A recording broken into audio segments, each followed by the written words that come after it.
All right, everybody. It's a broadcast of the Ebony Star Network, sponsored by the E Nation. We are here with a late night edition of Gangsta Talk. We got a heavy topic tonight. It's about black men. Are black men psychologically enslaving black people or psychologically keeping black people enslaved? Well, I have my suspicions about a few things. We'll talk about it tonight on Gangster Talk. All right, Dame.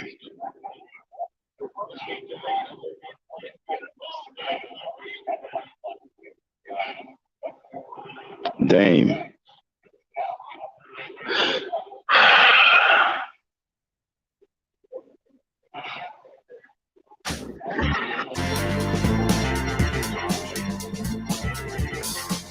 And there's no music.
All right. What's going on, everybody? It is Gangsta Talk. It's me, the Black Knight, and as always, by my side is the Lady Knight herself, Miss Dave Frankie. How are you? I'm fine. All right, we're going to get into a heavy discussion tonight. The title, you've seen it just like I've seen it. Um, are Black men psychologically keeping Black people enslaved? And the reason why I came up with this particular topic, I've been listening to some people on YouTube or social media who have some serious oratorial skills. They're very good orators, they're tongue trillers, and they sound very poetic and eloquent whenever they speak. Highly intelligent people when it comes down to being um, a vernacular specialist, if you will. But we know in reality that alone won't get it done. Another thing that I noticed, there's a narrative of the past, and just about every meaningful conversation that is had, that is being had on YouTube in the Black spaces. The past is always indicative of what the conversation will become. And to me, every one that I've attended always seemed to come to the same conclusion. The Black boys get told that they are excused for their terrible behavior today, that they are excused for not trying, for not thriving, for not having any ambition, for believing in a fairy tale. I'm sorry, they're rewarded for believing in a fairy tale. They are rewarded for blaming people who have long since passed away. They are awarded for leaning on the accomplishments of those who they've never met. They are rewarded for being complacent. They are rewarded for playing the blame game, pointing fingers, rather than look deep in down, rather than look deep inside themselves and find the necessary thing that they need to strive and become excellent. Let me tell you how they're getting that way. Let's start out with slavery. Does a 19-year-old boy 400 years ago have the same mentality that a 19-year-old boy have today? No, I'm pretty sure those thoughts would be vastly different. But you cannot tell that to these so-called self-appointed gurus on social media, these tongue trillers, these masters of vernacular, these eloquent speakers. You cannot tell them that because they're going to talk Marcus Garvey, Malcolm X, Medgar Evers, W.E.D. Du Bois, Frederick Douglass, until the cows come home. And so this makes it all right for the Negro today to be nothing but a walking excuse. Now, does white supremacy exist? Absolutely. But is it doing the things that these guys keep saying that it's doing today? I don't believe so. Maybe at one point white supremacy was formidable. But I think what's holding the Negro back today is the Negro. And the fact that the Negro has become a dreamer. Shoulda, wouldas, and couldas. I'm not going to do something because somebody's going to do something to what I'm going to do. Let me say that one more time. I'm not going to do something because the white man is going to do something to what I'm going to do. So therefore, I will do nothing.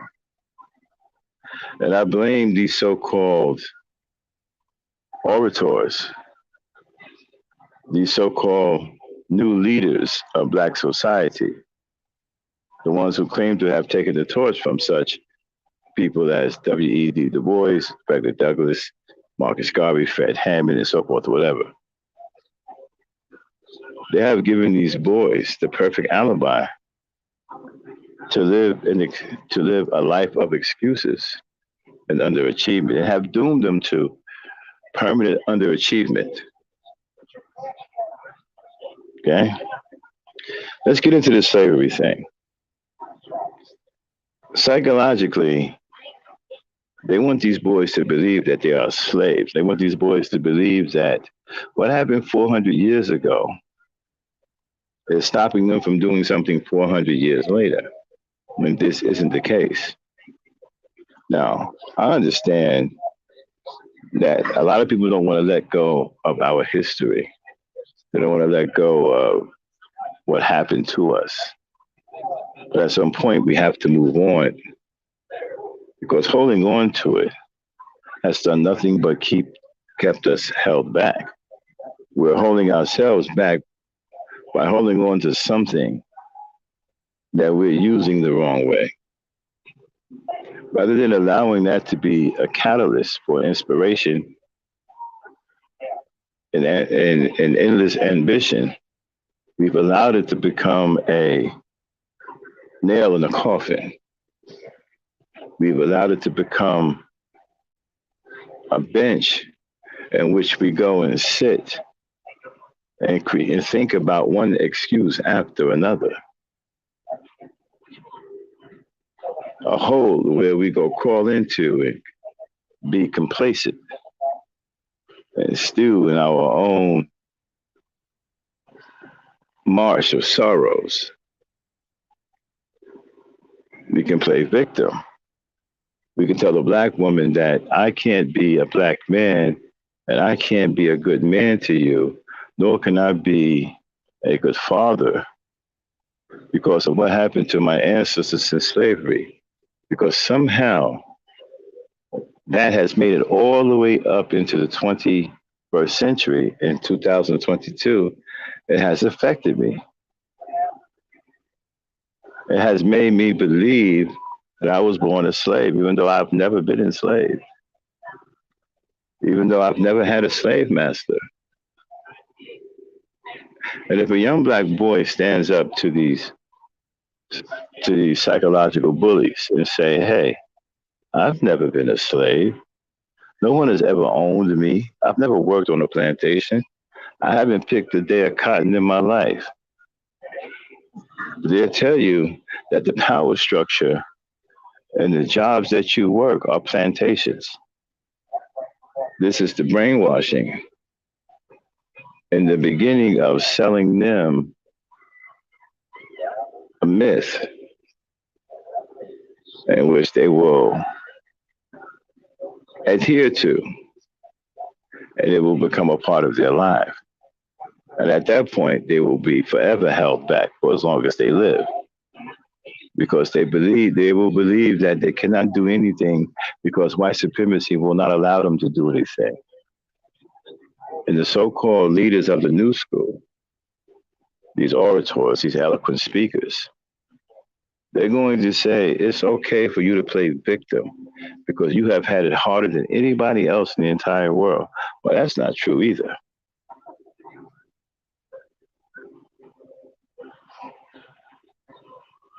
And so you have the black men making nothing but excuses. And while they're making excuses, they're going after white women. And while they're making excuses, they're attacking black women and telling black women, listen, I'm nothing because of white supremacy. I don't have to get out here and work hard. I don't have to get out here and do anything because I have an alibi. White supremacy is holding me back. Well, no, it's not white supremacy holding you back. It's these people that you're listening to that are holding you back and make money off of holding you back. I heard a very interesting, I heard some very interesting rhetoric over the weekend. I heard a man say everything starts with history. When you go buy a car, what do they start with? Your history.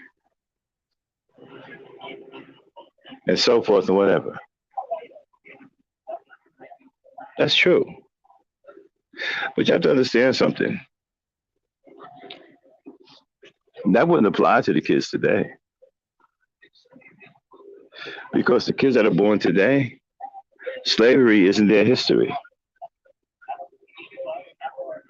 Because they were never born in slavery. They have never been owned by a slave owner. They haven't gone through what the slaves went through. They didn't pick cotton and do all of the things that the slaves were meant to do.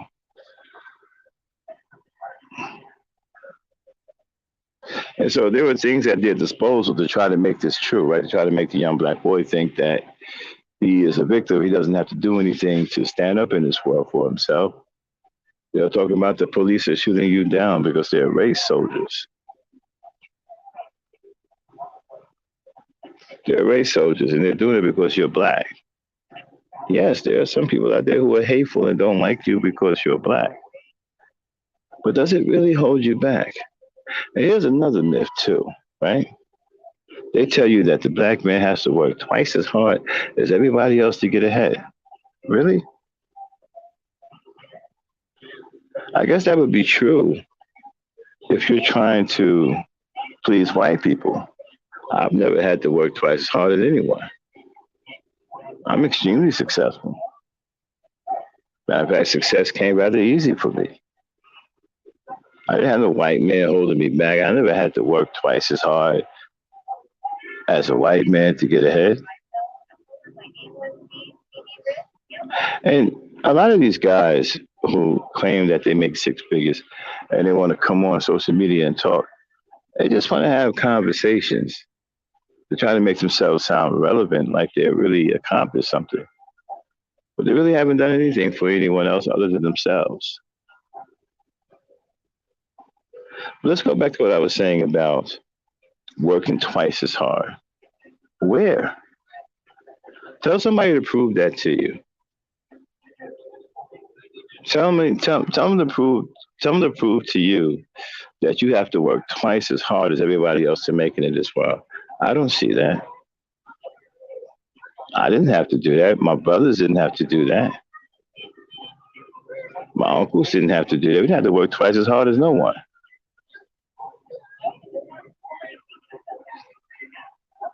Maybe that's true if you want to be accepted by white people.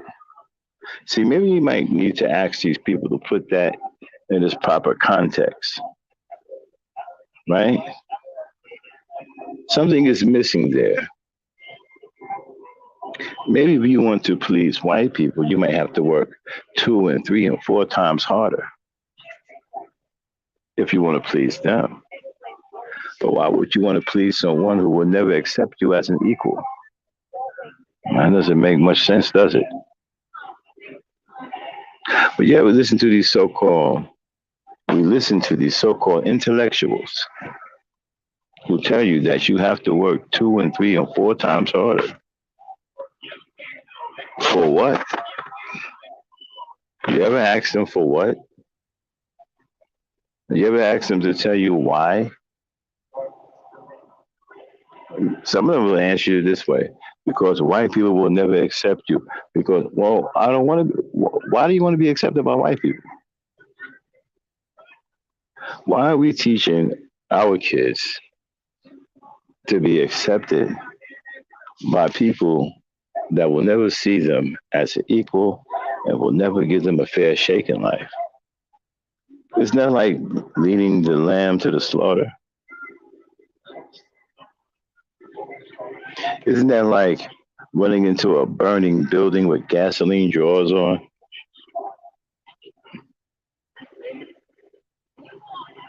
So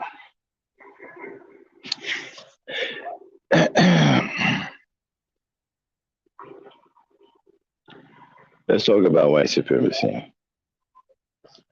Does it exist? Yes, it does. Do white people hate you because of your skin color? Yes, many of them do. And not just white people. All races of people, a lot of the races on this earth don't like us because of the color of our skin. Even other blacks don't like us because we're black. So it's not just white people. And so here's the thing. Does that really stop you from getting ahead in life? I guess it all depends on what path you take. Sometimes you don't have to take a path. You don't have to take a turn down that path. And you can be stopped by something that you didn't expect. How about being stopped by other black people? You think that is impossible? That's possible. That has happened. So when that happens, do we say that black people are black supremacy? Let's look at it this way. Most black people in the hood don't know much about Marcus Garvey. They know more about Dr. King and Malcolm X than anybody else, really. Very few know anything about W.E.B. Du Bois or Frederick Douglass. Now, some people have found their niche and they have become intellectual peddlers, or what I like to call intellectual panhandlers. And they will intellectually panhandle you with Marcus Garvey, Du Bois, Douglas, Evers, X, King. It's the same people over and over and over again. They talk about the civil rights movement. All these things in the past that was done by people of great courage, right? But when it comes down to this day and age, there is no conversation. They're saying that our people are suffering from a pathology and a psychosis. Yes, because you are perpetuating that pathology and that psychosis. You are telling them that they're slaves. You are telling them that they are second rate, that they can't be anything on their own, that everything that they are comes from slavery. So a young black man today can't believe that he's better than a slave because they're going to tell you, don't forget where you come from. Okay, if a man is born in the state of New York, in the Bronx, well, that is where he comes from. So when you beat him over the head with the ancestors and the slavery, and then you tell him, don't forget where you came from, that can become very confusing. Because now you got the young man not understanding exactly what's going on. He doesn't come from slavery. He comes from Brooklyn. He comes from the Bronx. And we have to stop doing this to our young boys. We have to stop doing this because what we're doing is we're creating and raising failures. Boys who grow up with a mentality that has them doing nothing but accepting defeat and looking for defeat. It's a psychological enslavement. And you have a lot of black men pushing this narrative, pushing this slave narrative. never wanting black men to accept any kind of a responsibility for their own actions. You're telling them, listen, don't worry about not being responsible. You have a get out of jail free card. You are a descendant of a slave. You yourself are a slave. You have the mind of a slave. Why would you tell somebody that? Why would you try to push that on this generation? This is why a lot of these young boys don't want to have anything to do with our history because they feel that that's not what they are. They feel that they are better than that. They don't feel like they are born into slavery, like many of you try to make it out to be. And because they reject that and they reject our history, you call them sellouts and you say that they are the worst of black people. Well, who's really the worst of black people? Them or you? Them for rejecting what you're selling? Or you for selling what you're selling? Who is really the worst of black people? I heard a man say one time on social media, it's a very well respected black man on social media. He said that before things were split up amongst Irish, Italians, and whites, they did the same things that we did. They sold drugs and they killed each other. So, so what did the white man do to stop all of that? He took his resources and he divided them up. We have rich black people. How come they won't divide up any of their resources? How come when it comes down to us, everybody is on their own when it comes down to money? But when it comes down to people wanting to line their pockets for their own personal gain, it's all about Marcus Garvey. It's all about Pan Africanism, which is really crazy. I don't know how you're a Pan Africanist to live in this country. People don't want to. You see, black people. The reason why we don't have a foothold in this country is because you don't care about it. You don't want to be from it, even though you are from here. You don't want to have anything to do with it, and that's a big mistake. You just can't uproot yourself and go into the wilderness of Africa because you on some kind of emotional trip.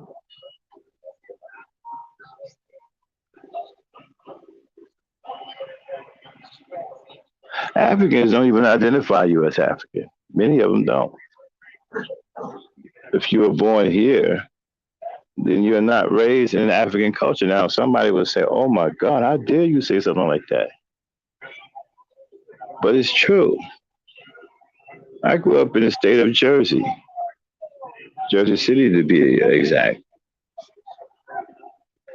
I grew up in the state of New Jersey in the city of Jersey City, right? I was not raised in an African culture.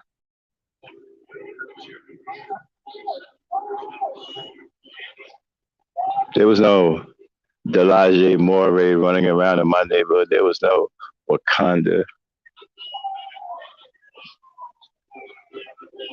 There was none of that going on. I grew up with cookouts, block parties, playing basketball, playing baseball in the street, playing football in the street, sewer to sewer touchdowns, house parties, being with girls, girlfriends, having fun, fighting in school, getting into trouble. I didn't have any war paint on my face or any bones in my noses or plates in my lip. I wasn't wearing any traditional African garb growing up. I wasn't doing ceremonial dances. That's not what my culture was. I do not have an African culture. I am not African. I may be of African descent, but I'm not an African. And neither are many of you. You just, you can deny it all you want because you keep listening to people that keep telling you that you're from some far off, distant place. You're not. If you're born in Brooklyn or you're born in Jersey, you're born in California, or you're born in the South, you're not from some far off, distant place, way across the waters on the other side of the world. That's not where you are from. But you keep listening to people who are doing nothing but exploiting you and making money off of you by keeping you complicit with slavery, keeping you making excuses for not achieving anything, aiding in you becoming a world class loser, an underachiever. And all of this, you got to work twice as hard. Where? Have somebody point that out to you the next time they say that.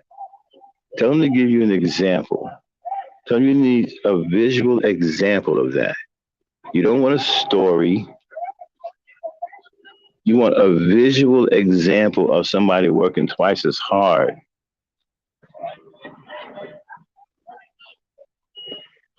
Now,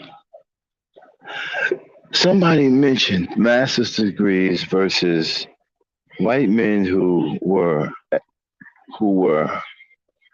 in the prison system, and they got out and they applied for jobs, and the white men in the prison systems were called back. Of course. Why are we surprised by that?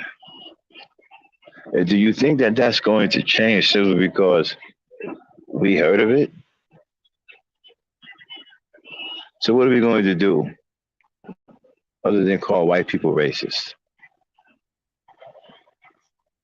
See, there are things that you can do to prevent stuff like that, right? But you don't want to do them because you want to remain a victim. You want to be a victim because the black people that you look up to have convinced you that it's okay for you to be a victim. It's okay for you to be helpless. It's okay for you to be weak and never want anything out of life but to blame other people and be taken care of by other people. Never achieving anything on your own. Never standing up for yourself. Never becoming somebody that other black people look up to or who are inspired by.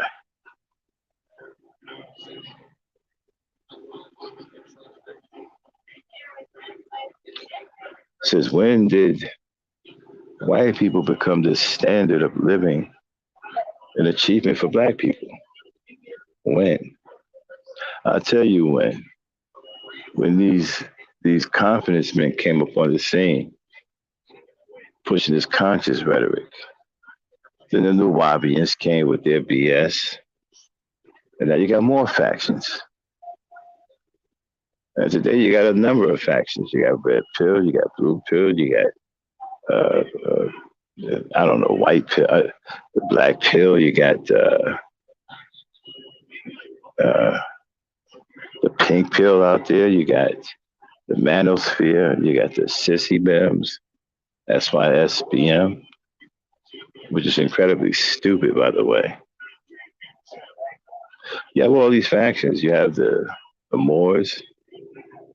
You have black people dressing up in gimmicky costumes, walking around with funny hats, claiming that they belong to something that they don't belong to.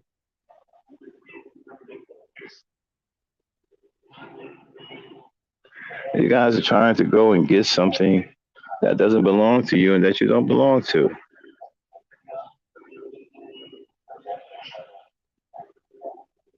You got some people still pushing the same shit Garvey was pushing. Go back to Africa. Where you going? Where you going when you get there? What you gonna do when you get there?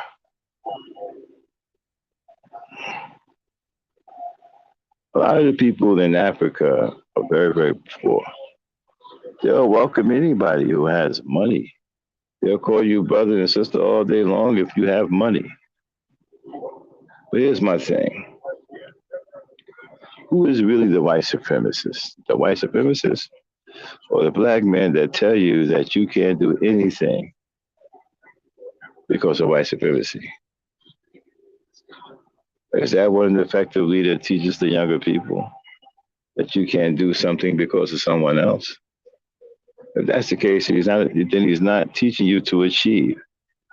He's not teaching you how to overcome. He's not teaching you how to get past obstacles.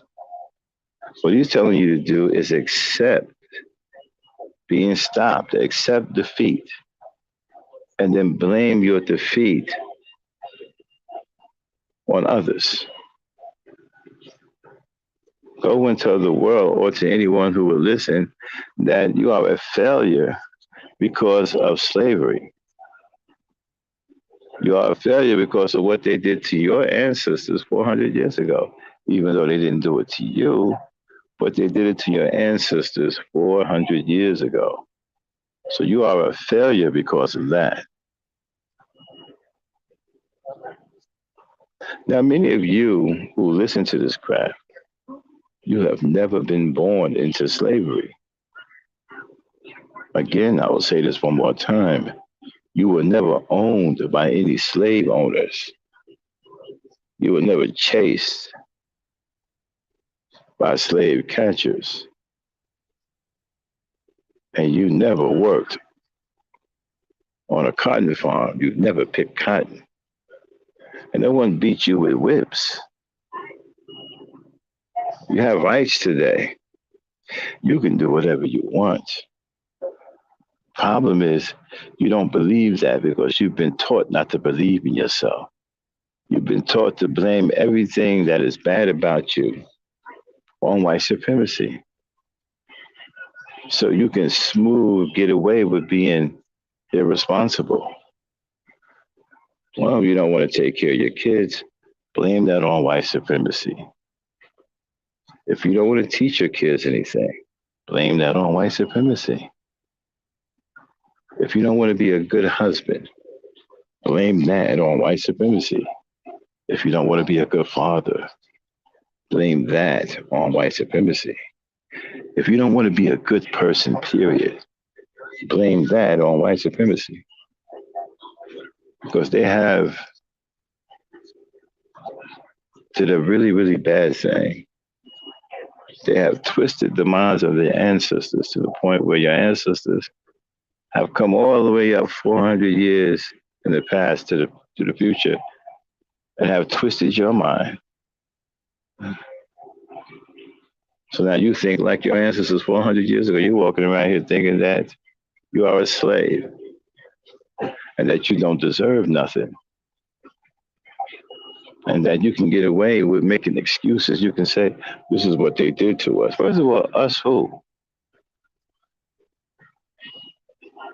Nobody didn't do anything to you. They were done to our people and our ancestry. Our ancestry, absolutely. But they haven't been done to you. You see, what's happening to you, I blame on the elder black men that came before you, who call themselves teachers, but they are really manipulators who speak to you in an eloquent vernacular when they are really wicked tongue shrillers. So you have to understand something. People who want to trick you have to be good at tricking you. They have to be superb.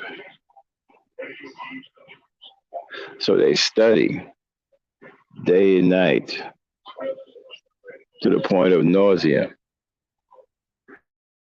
to become a master of a specific trick.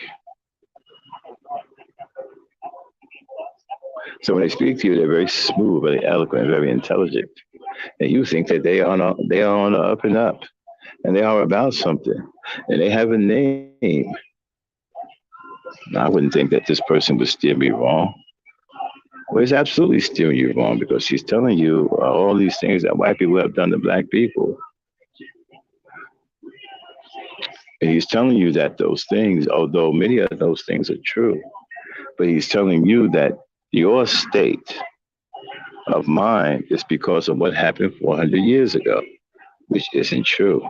You're not even connected to anything that went on 400 years ago. So, how the hell do you end up with a mentality today that a boy your age had 400 years ago? That doesn't make any sense.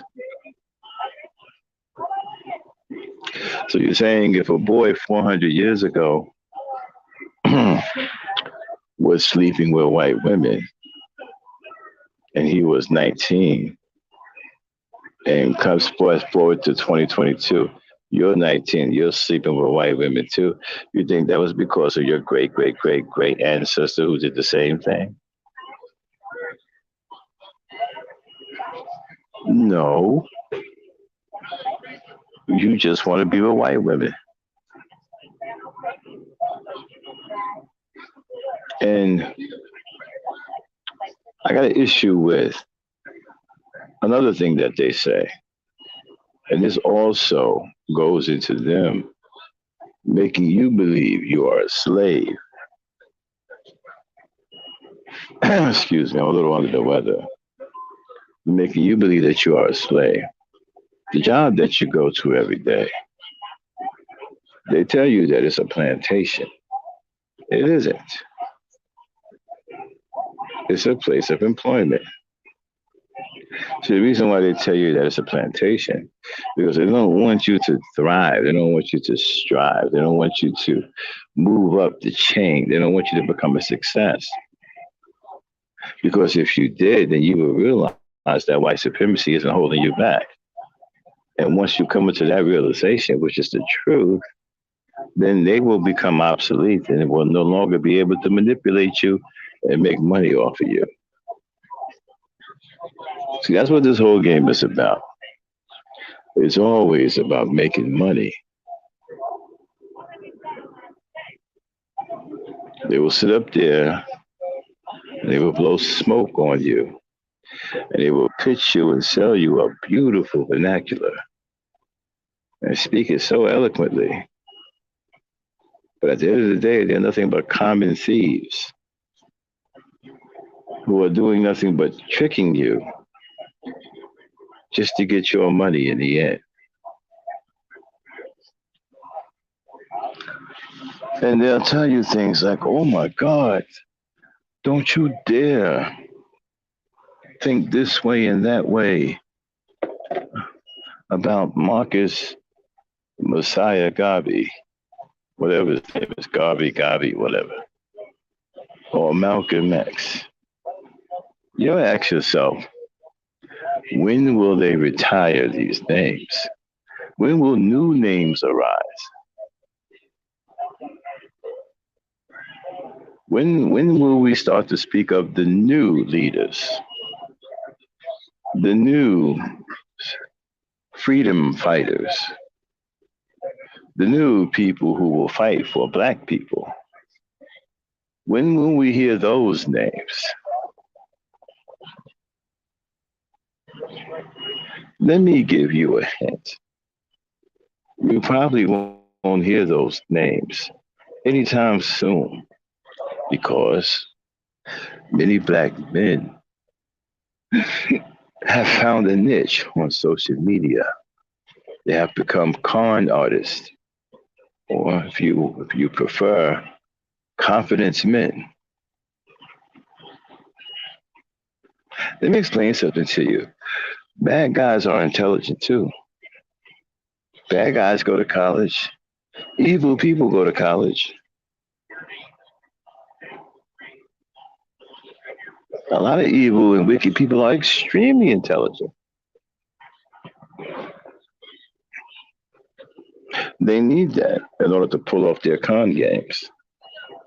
You have to be of above average intelligence to do the things that they do, to scam so many people and to make you believe something that isn't true.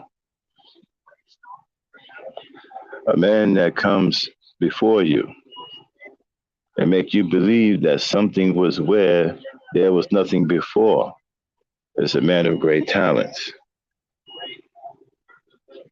and also a man of great intellectual might.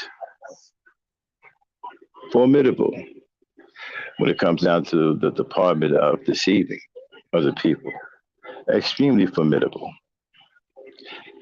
Let's move to I want to go back to the working doubly hard stuff. I still would like to know where that is. I haven't seen that. I keep hearing people say this. So you have to start challenging things like men. If you really want to strive, you really want to be someone that is free of all of these myths. The reason why I call it a myth is not because it didn't happen.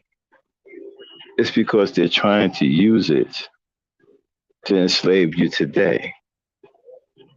You have black people working for white supremacy. I call them the black hand of white supremacy. And some of these people are very eloquent, very lovable, very likable, but they are a part of the black hand of white supremacy. And they are doing a number on you, young black men,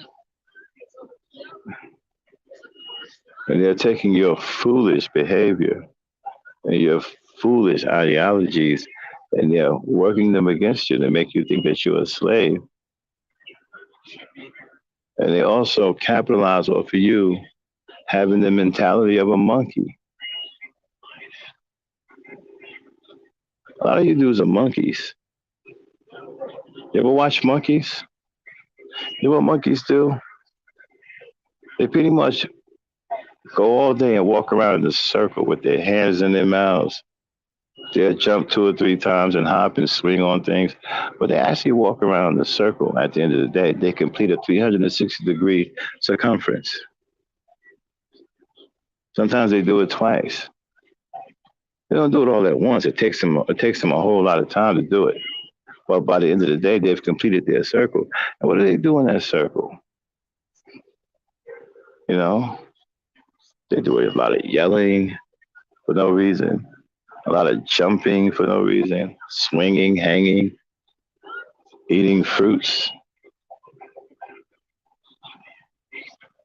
fighting, and being attracted to things that are shiny, far off distance. Once monkeys fix their gaze off of something that is sparkling, they make a beeline to it. All of a sudden they have tunnel vision and they make a beeline to that sparkling thing. And when they get it, they jump up and down, go ooh ooh ooh ooh ooh ooh ooh. Well, many of you Negroes are doing the same thing on TV with your bling bling,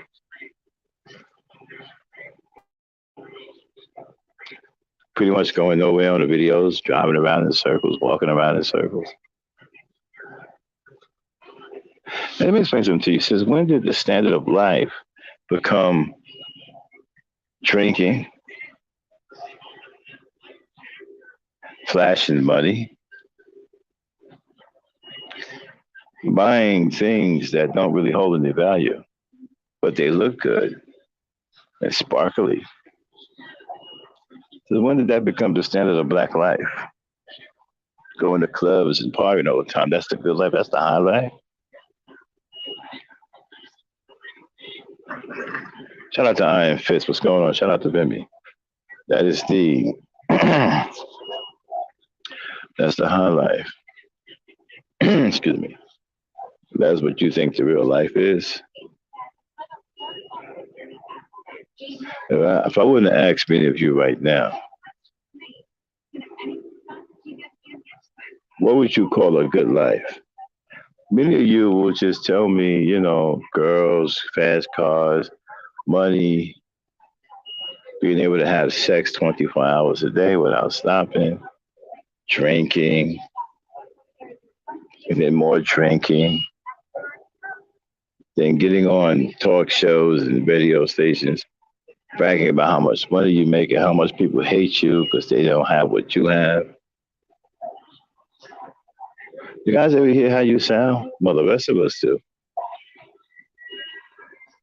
You know, Takashi 69 is one of the most immature males I've ever seen in my life. But you know what, though? He's playing a part. He's playing a part. He's supposed to be that way. You know why?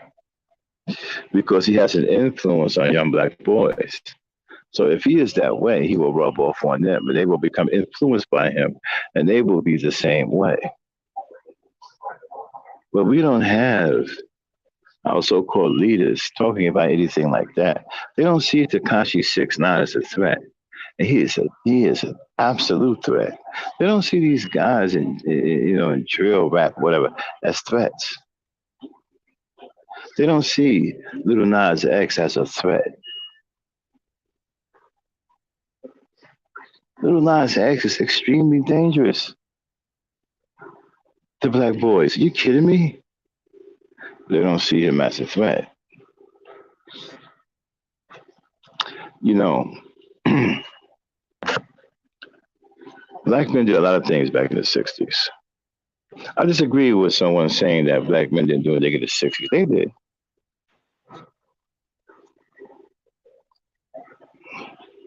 But are we those black men? Are you those black men? Are you doing anything now? This is why they always go to history, because they don't want you to get into a conversation about what's going on in real time today in the real world. But a black man is dead last. And their whole reason for him being dead last is that he was duped by white supremacy 400 and some years ago. And we should then judge him because he has gone through twice as much as anybody else in the whole world. And that isn't even true. We are the only people that suffered hard times in slavery. We wasn't. We wasn't. And you can't really say the truth without being this.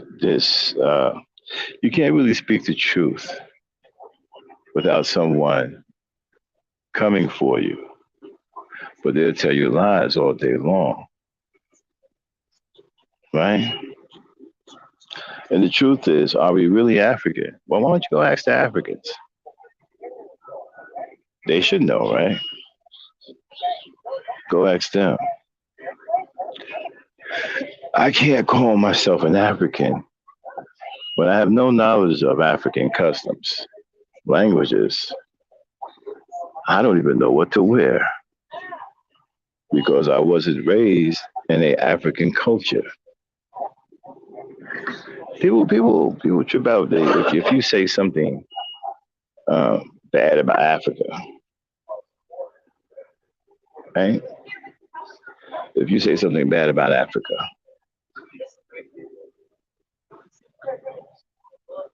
people call you crazy. People say, "Oh, how dare you say something?" Why can't I say anything about Africa? What's so special about Africa? Well, they say it's the motherland. They say that those are our people. Really? Well, if that's the case, why didn't they come and get us when we were enslaved? Why didn't they come for us? We're their people. Do we care more about them than they care about us? How come they didn't reach out to? How come they didn't come over here and find out how we were being treated? Oh, I have questions. But before I go any further, I have a little treat for you. Dame, Dame, come alive. All right. Okay, the thing with the Fox Soul thing with Dr. Umar Johnson and Cynthia G. and all, I want you to get that for me. Let me know when you get it, okay? Okay. All right. We're going to play a thing from Fox Soul that had Dr. Umar Johnson on there as a guest. Three beautiful ladies. One was Cynthia G. Okay. Okay. I'm just going to get my man card now. So three beautiful ladies. One was Cynthia G. I don't know who the other two women was. And two brothers, Dr. Umar Johnson and his other brother. Now,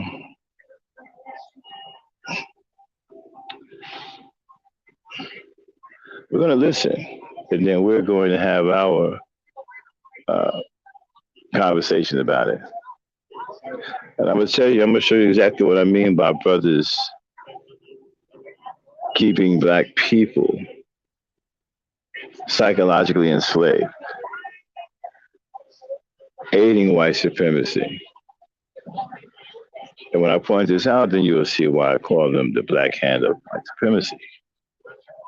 Because they're going to continue to allow black men to be excuse makers. They're going to continue to give you the excuses to make.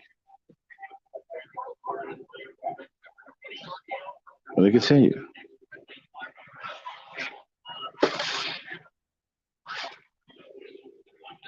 So, Dan, just let me know when you got that ready.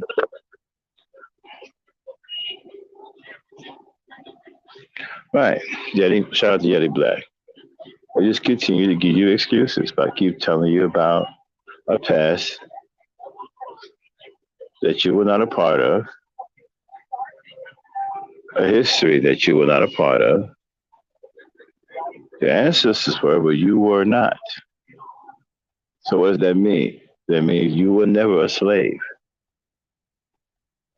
So there shouldn't be any reason why you should walk around here with a slave mentality, but many of you do, because you're being taught that mentality by the so-called black wacky leadership that you have out here today, especially the ones on social media. They are teaching you. They are teaching you to be a victim, telling you things that you have to work twice as hard. Again, the next time somebody tell you that, tell them to give you some video proof of that. Is it true, or is it just another talking point? If it was true, they could prove it. I wouldn't say anything like that unless I could prove it. I wouldn't tell you, well, we got to work twice as hard. Not without being able to show you. So the next time they tell you, well, black men work twice hard, tell them to show you that. I'm successful. I didn't have to work twice as hard as nothing. I worked the way I wanted to work.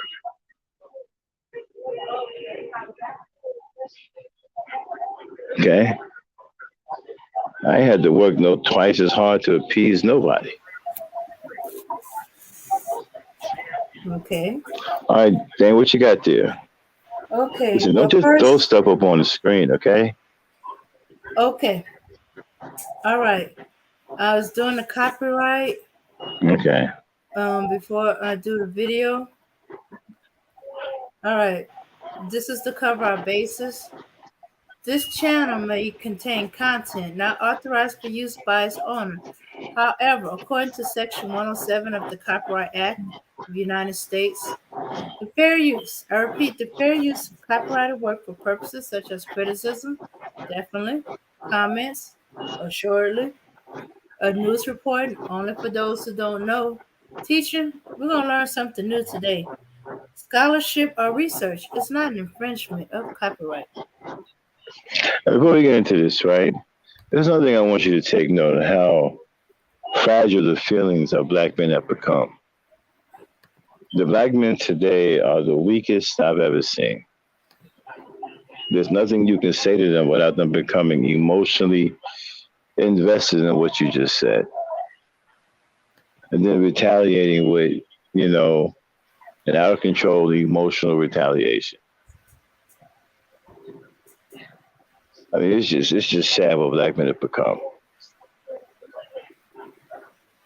Play it, Dan. All right. The fair use. Fair use. Women who are on code. I know I'm married to one. You know, I've been with the same woman for 20 years, so I can preach. I can walk what I preach when it comes down to this. We do have allies, and the allies, the ally is the black man, woman, and child. With this whole fight between black men and black women, it's like the women forgot about the kids. It's like it's this whole war going on, and it's like the kids be damned. You have people like Dr. You jumped on me there, Dewan. You jumped on me. I don't even know how we got to the kids. No, because we're all one. Like black man, woman, and child. Are you talking about the kids that black men abandon and publicly talk about how they don't want those children? I can't speak for your life, but all those my father's always been there for me. My wife's father's always been there for her. I'm there for my wife. My grandparents were there. I have married lineage. I can go back 400 years of marriages. So I don't know.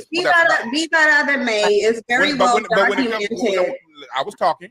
When it comes down to it, there are some men that leave. And when we're going to talk about the men that leave, let's talk about a lot of men that leave because of how they were pushed out by people who were going around trying to get government benefits. Let's talk about that. If he's not there, stop. Talk about all these single. Get him off the screen for a minute. Okay, I am so sick and tired of this government narrative about black women receiving welfare checks simply because they wanted to have babies and didn't want any fathers.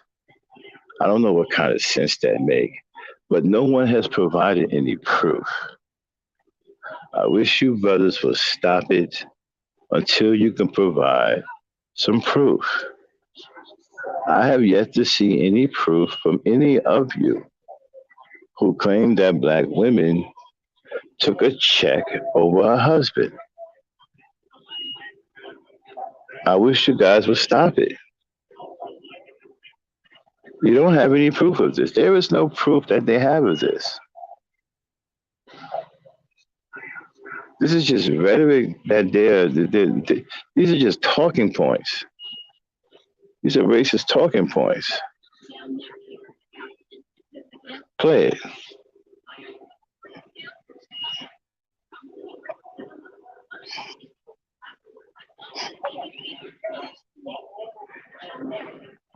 Because somebody wanted a baby so they can get a check one day and didn't give a damn about who she had that baby with. 80% of the women having the sex with the same 20% of men.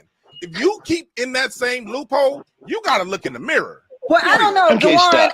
I mean,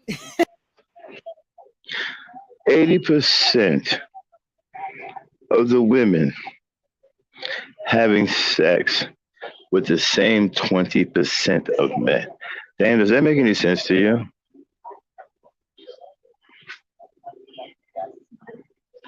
Dang. No, that don't make any sense. Did y'all hear that? 80% of the women having sex with 20% of them. I wonder why Dr. Umar Johnson didn't say anything about that. Surely you had to know how ridiculous that sounds. That don't even make any sense. 80% of the women are having sex with the same 20% of men. You know how ridiculous that sounds?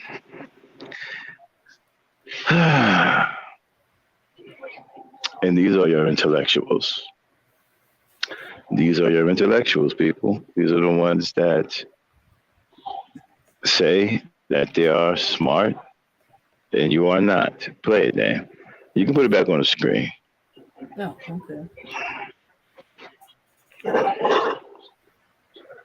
Play it. All right. Your points are well taken. I'm just confused on how we go from a war against black men to women having babies by different men. It's not adding up here. Dr. Umar, help me make the math. Well, there's a couple things. Number one, we have to make sure that we conduct a systems analysis and an institutional assessment. Communities are made up of institutions or the lack thereof. Communities are governed by systems or the lack thereof. Let us be very clear about something. This fratricide, this black on black crime that so many of our brothers are engaging in, let us remember, Irish did the same thing. Italians did the same thing. European Jews did the same thing. And in the 1930s and 1940s, the United States government decided to upgrade them to white status, and in so doing, gave the Italians control of the fire departments in the black community, gave the Irish control of the police departments in the black community, and gave the European Jewish immigrants control of the civil service municipal jobs that they still control in many city centers today. The point that I'm making, Tammy, is that America gave Southern European immigrants an economic stimulus package. Before they gave that economic stimulus package to Jews, Irish, and Italians, they were doing the exact same thing black men are doing today, selling drugs, breaking the law, running in gangs, killing one another. But the government intervened and aided them. The reason black male pathology is still going on 30, 40, 50 years later is there has been no resolution, there have been no solutions, and there have been no governmental intervention. With that being said, I'm not waiting on the government to solve the problems of black men. We as black men have to unite, come together, organize, and solve our own problems. Just because we can admit that the government introduced pathology into the black community, we can still take full responsibility for ending it ourselves. Hope, I see you nodding. Yes, because I feel like when you can name all of these things so eloquently and so beautifully, and yet y'all still fail at being able to do these things after years and years and years and years and years of trying, where do we find a new solution? Because if you can't talk to each other, if the old men are scared of these new boys because they're a lot wilder than y'all were, because they're a lot more buck than y'all were, what ends up happening is I see that a lot of y'all see these young boys, and instead of addressing them, y'all are afraid of them. And so you walk away and say, well, that's their generation's problem. And it can't just be that generation's problem. Like Sin has been continuously saying, if I have to just answer the question with a yes or no, my answer is no, because the war that we're fighting for black men is the one that black men are fighting within themselves. Is it about adjacency to whiteness? Is it about being able to assimilate to that white hand? Or is it really about the freedom of black men in the black family and the black community? I like that question a lot, Hope. I want to hang on to that question. Dewan, if there is a war against black men, what exactly is the war? The war is to disenfranchise black men economically, because when you destabilize us economically, everything else is going to fall. We can take this back to Maslow's hierarchy of needs, which Maslow didn't come up with, but that's who gets credit for it. When you take away food, clothing, and shelter, everything on top is going to crumble. That's just human science. And what I'm hearing right now are people that are saying, ignore the science, ignore what's been proven for thousands of years, and let's just focus on these black men. I don't care that everyone else has done it when they were in the same economic situation. I don't care the fact that black men don't do this when they're sort of stable. Let's ignore all of that stuff. Stop. And let's just go back to what black men need to be. Okay, here's the thing, right? You said when you take away food, shelter, and clothing, everything's going to crumble. Okay, that may be, but can someone point out a time where they ever did in the United States take food, shelter, and clothing away from black people? Dame, do you know of that? Especially in this day and age. Where have they taken food, shelter, and clothing on a mass scale away from black people? Food, clothing, on a mass scale. Yeah. Where have you seen that at? Even in slavery, they have food, clothing, and shelter. And slavery, according to everyone, was the worst thing that happened to black people in this country. And they had food, shelter, and clothing then. He said if you take away food, see, this is why you have to listen to these people. Many of them are talking just for the sake of talking, and they're not really making any real sense. And the reason why you don't hear it is because you're caught up in the drama of the battle. But let's break down what he said. take away food, clothing, and shelter. Where have any of you seen them do that in mass on black people? I've never seen that or heard of it. Even in the midst of some of the most trying times that black people have ever gone through in this country, I've never seen them do that. Dan, can you recall a time where they did that? No. Any of you? If any of you in the chat. Could he be thinking of the destroying of Black Wall Street? But that's shelter and I guess the clothing. But that's not taking away food, shelter, and clothing. What did I tell you about trying to help bad people? Okay. But no, I haven't heard of that. Has anybody in the chat ever seen white people just en masse take food, shelter, and clothing away from black people? Or anybody in this country for that matter. If you've seen it, type of 1. If you haven't seen that, type of 2. I want somebody to show me that.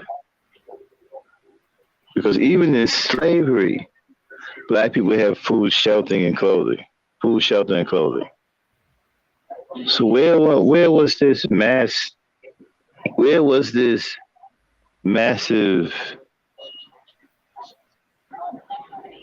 undertaking where they took away food, clothing, and shelter away from black people? See how these guys just be talking, and you're blown away by the drama of the battle, and you're not really listening to these guys.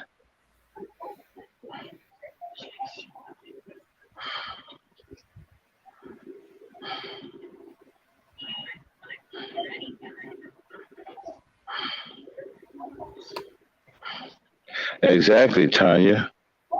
I've never seen this. Okay, so the stuff he's talking, he's just talking out of his ass right now. Play it. Okay.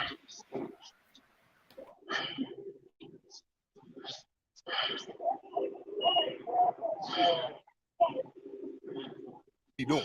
When you take away the bottom need of the pyramid, everything else is going to crumble. And with that being done, it's still only a few of us crumbling. It's a whole lot of us winning too. Okay, stop. I agree with that.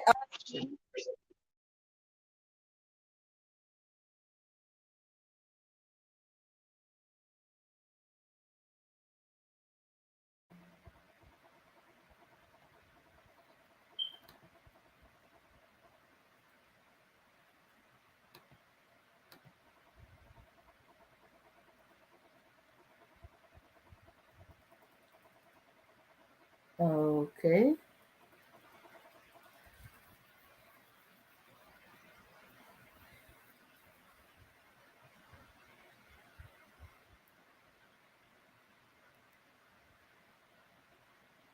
All right.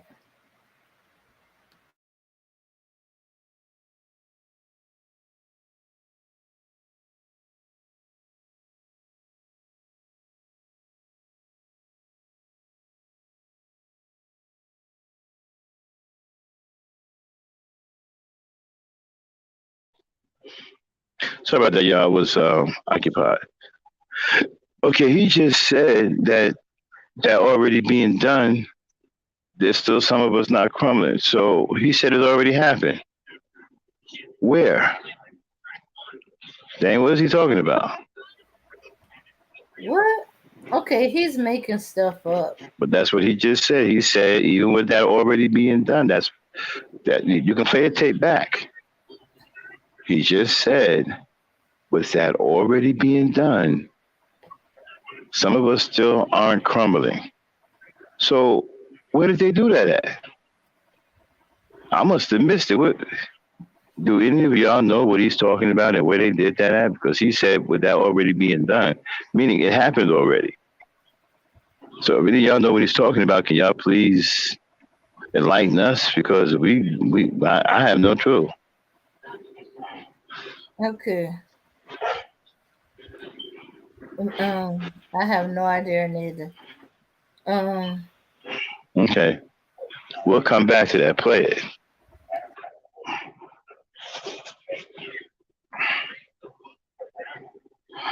I want to go ahead, Hope. I was going to say, but it's at the expense of the Black families that y'all claim to care so much about. I think that what we fail to realize is that when the Black men who do have that platform that are not doing those things get on, the last thing that they're thinking about is the Black adjacency to their family. They want to assimilate to whatever whiteness, whatever white male privilege they get. And that's a large part of the problem. We see this happen when we look at social media, and we're seeing Black men publicly proclaim the idea of loving on everything but a Black woman, wanting to have children because their eyes and their hair are going to be looser and more exotic looking. You do not see that as much in the influx of Black women as you do in Black men. So when y'all do get on, then it should be the responsibility of y'all, if y'all really care about this upholding of the Black family, to then come back to the Black communities that you come from and create those Black families and show people. Dr. Umar, you welcomed us to the show by saying Black Power. Black Power. And you see, this is what I'm talking about, right? Now, what she said, right? Black men are being taught that by other Black men. It's true what she said. Black men are teaching other Black men to hate Black women. And so, again, they are working for white supremacy. And they're also teaching you to stay enslaved mentally and to be subservient to the white man all your life. And so now, I ask you, are Black men psychologically keeping Black people enslaved?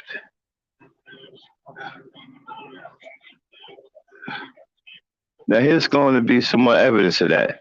Dr. Umar Johnson is about to speak. And I want you to pay very, very close attention to what he says. Think about what he's saying. Okay?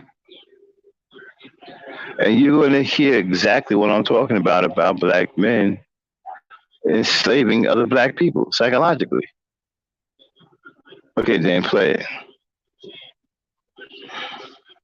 Power. Okay. Is there some truth to the assimilation that Black men want or perceive to want when it comes to this war being waged against you? Well, there's definitely some truth to it, but I think that truth is also evident in Black women.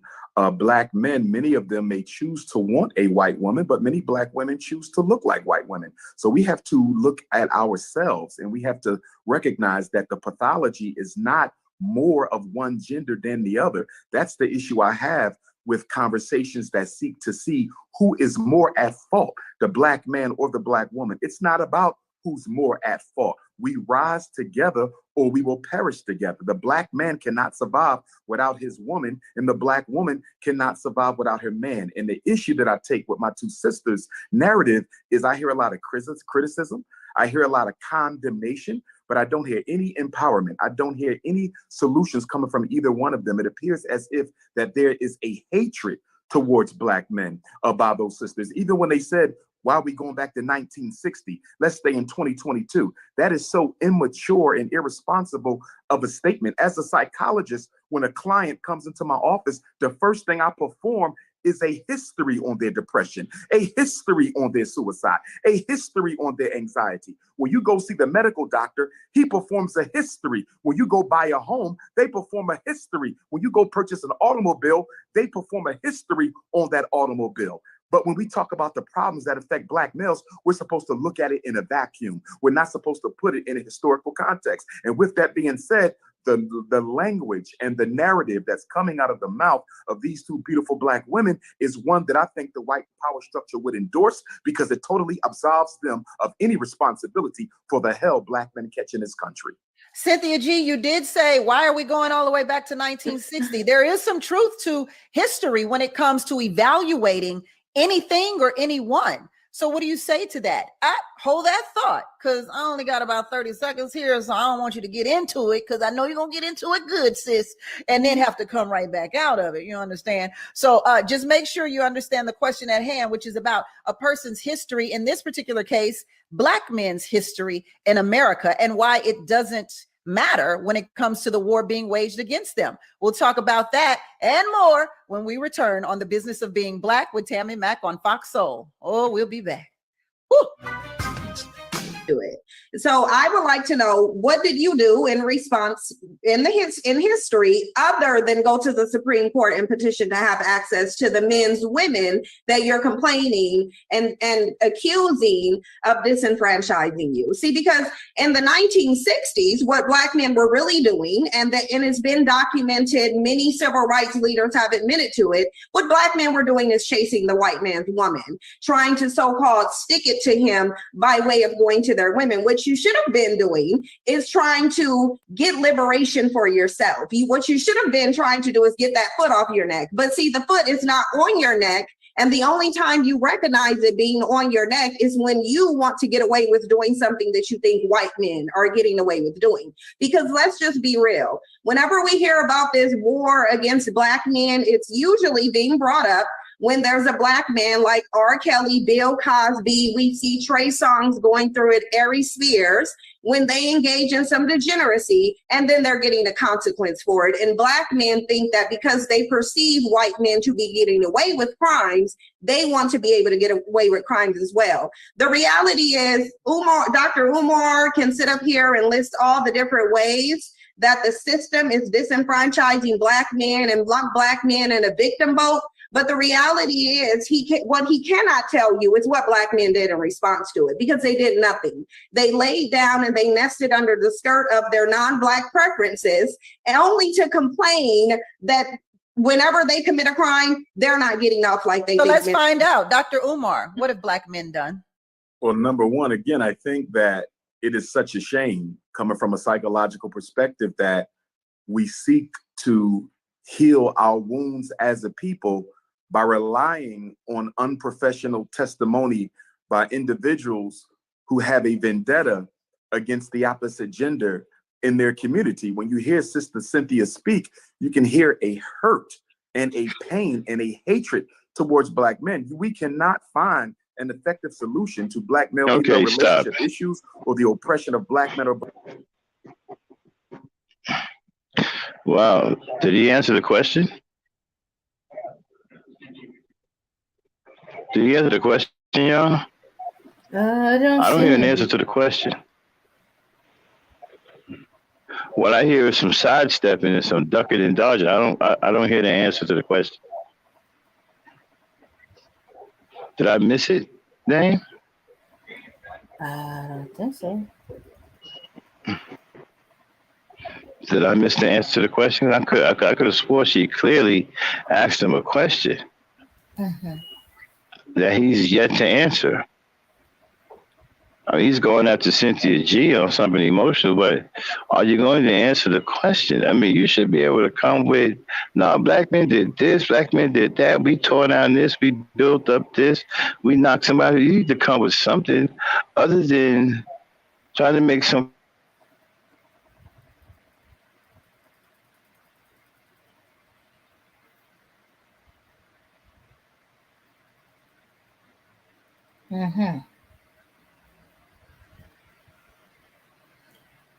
Well, that's what's called sidestepping. You sidetrack and you try to distract so they don't notice if you answer the question or not. Yeah, this is a technique used mainly by me, dealing with nosy people who I can't quite lie to. and they're asking me personal business uh, of my mother that I'm not supposed to answer. But I have a hard time not answering them because they're my elders and stuff like that. So what I do is I flood them with a lot of information that has nothing to do with that. Sidestep, go around it, you know, mention all kind of other stuff to distract them, and then I make my getaway. So, and this is a panel, this is a debate. How are you gonna make a getaway? She's gonna notice that, hey, you ain't answering my question. I'm listening to the answer to my question. Ignore everything else.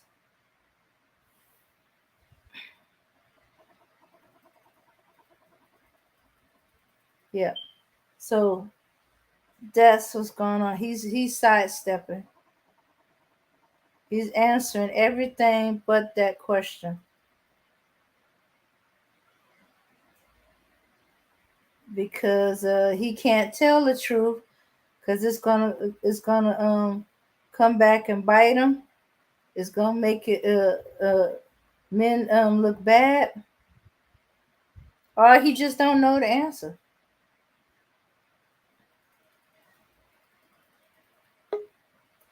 So yeah, that's what he's doing. He's dancing around that question, hoping to find something that either trigger her so she'll start jumping onto that instead of noticing that he ain't answering that question.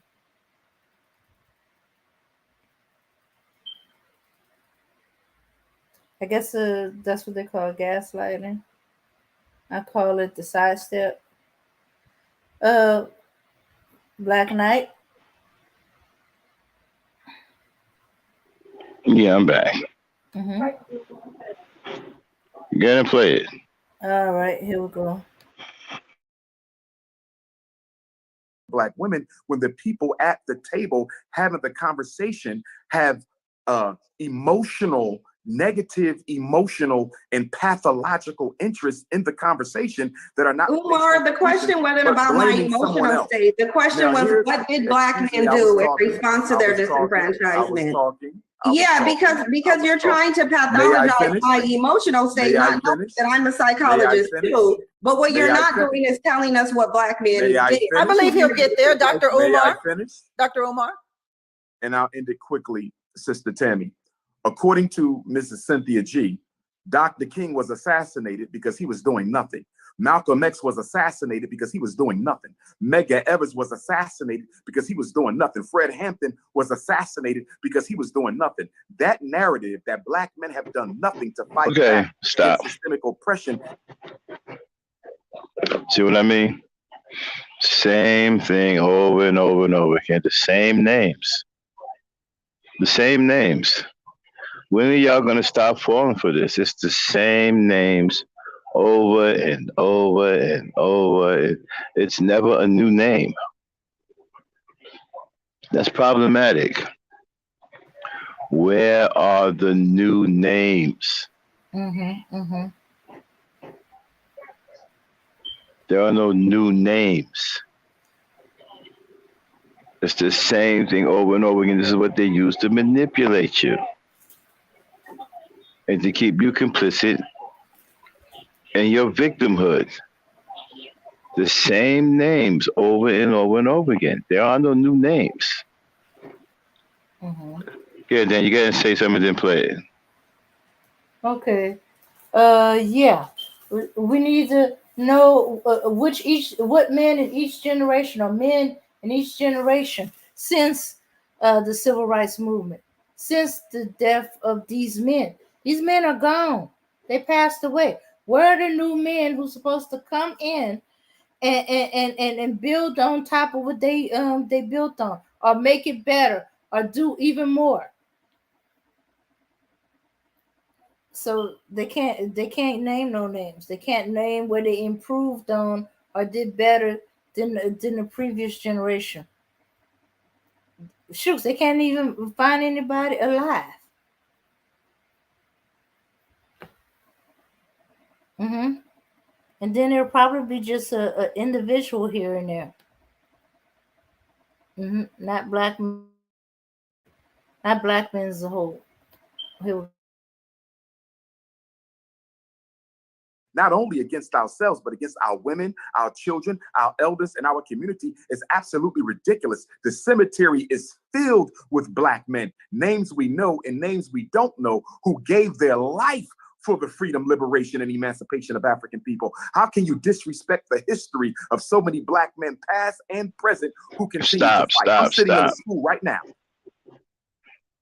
See, it's easy to say things like that because you can't really fact check that, but you can't really disagree with it either, because there were black men who fought for the liberation of black people who were murdered, who are in those cemeteries. But there's a lot of black men in those cemeteries that fought against black people who were black, and who killed black people who were black. You understand? They're in those cemeteries too. So it's hard to argue with what he's saying. Okay? It's hard because it's not entirely untrue. Play it then. Yeah, but these men are deceased. There hasn't been any improvement since then.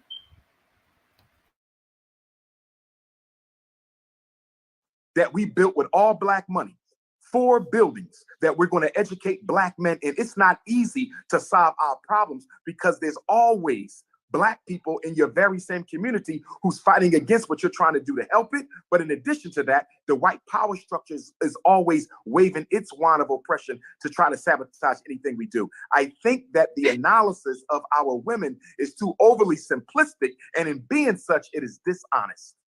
But they've done so much. You've only listed names and not accomplishments, though. I can list some accomplishments. Okay, when it comes down to it, what have black men done since the 60s? We've turned around and we've gotten, we're still inventing things. We still open up businesses. Here in LA, you got black businesses all around town. It's just that when we open these businesses up, you have a city that these black businesses suddenly catch on fire. You have issues when it comes down to what's going on right now with one of my cousins and these abatement laws, who's built plenty of properties here in LA, managing it. But because there was some gang activity down the street, a nuisance abatement is about to get all of his properties taken. So when black men do build things, and we build things on individual basis, you're not going to see an NBC special about what the great black man built.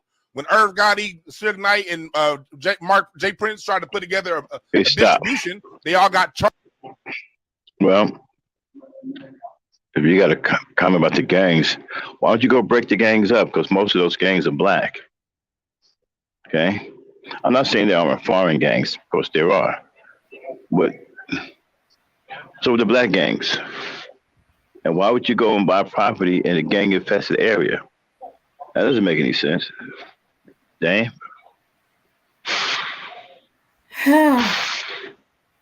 Well, it comes down to he's talking, as he said, individual base. You're supposed to be working together with other like-minded black men in the community. Apparently, there's not enough like-minded black men in the community, and that's why gang is running wild. Because even he said, as an individual base, you're not going to see in the news. Of course not, because you're an individual. What happened to finding other like-minded black men? There are not. There's an individual here, there's an individual there, there's an individual here. She asked, what is black men, as a whole, done?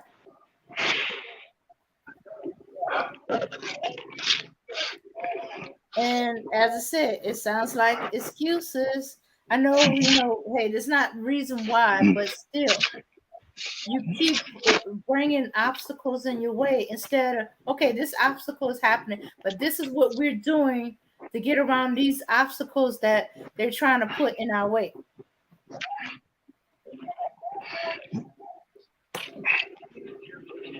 Okay, I'm gonna continue playing. Charges the next week. So it's not like we don't build things. When we do build things, something always ends up seeming to happening. And it's male ownership that's gone up in the last 60 years since the coronavirus. We still doing it. I personally got 3 businesses, so I don't know what you're talking about. I employ young black men. I've helped thousands of black children here in South Central LA. So all this black men ain't doing nothing. Where are you kicking it at? So how are you? So how are black men creating all these businesses and still costing the government $50 billion a year? Hold that Here's thought. the I want one to get, thing that is I want to being get Hope in ignored. here real quick, Dr. Umar. I want to get Hope in here because Dr. Umar listed a plethora of black men that we know, and I'm assuming he listed the ones that we know so that we can identify and all agree that these black men have done something in terms of the fight for equality in America. How do you feel about those men that he listed, Hope? Have they done anything for the black community or not? Most definitely, I would be ignorant to say that they haven't, right? But I think that what we're failing to realize is that when we have this conversation about what black men have done, the consequences are usually because of white supremacy and the gaze of white folks on us are that the black men are then taken away and the black women have to then sustain those things. To say that black women are unappreciative of that, it would be, I think that is the dishonesty, right? The way that black women show up for the black community and the black families, regardless of how we feel about the black men that we might be interacting with or the black men that are doing bad things, while still staying here to cultivate the black men who are, is, I mean, to overlook that to me is just dishonest. The idea that a lot of you all were raised by grandma them and auntie them and all of these amazing black women that are in community and share space with you and share space with your children, that's being looked over. But also, this isn't, Dr. Umar, you're right. I don't agree with a lot of the stuff that you said, but you're absolutely right. It's not about the idea of who's doing it better or trying to, the pissing match of the oppression Olympus amongst black people, but it's really about working together. The problem is, what I find in working together is that the black man wants to lead, whether he's acquired the gumption and the knowledge to be able to do so appropriately and effectively or not. The thing about it is, when you're working together, we are a team. You get to lead this portion because you're better at it. I get to lead that portion because I'm better at it. And then we come to a common ground for both of us to succeed. But a lot of the times when we're talking about these succession plans and we're making all of these advocacy movements in order to progress the black family, the black man says, listen to me or fail. Right? As if black women have nothing to contribute to that. And I think that that's where the problem is. That's where the discourse needs to happen, is how do we work together so that black men understand that we are meant to work side by side and not with me following you with my head down and saying, yes, that's our master. Because that is. Okay. Black Knight. Black Knight.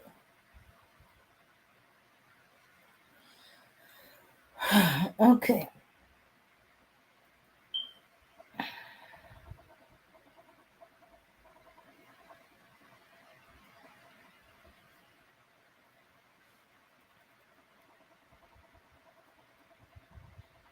That's not it. That's not it. All right. Give me a second.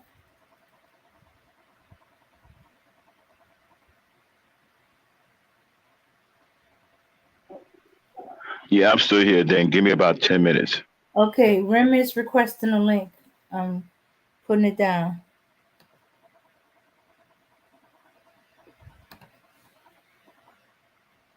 Oh, shoot. I'm making a mess.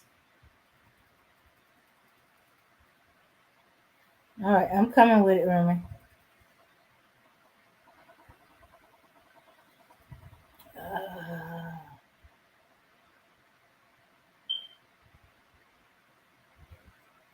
Okay. Here we go.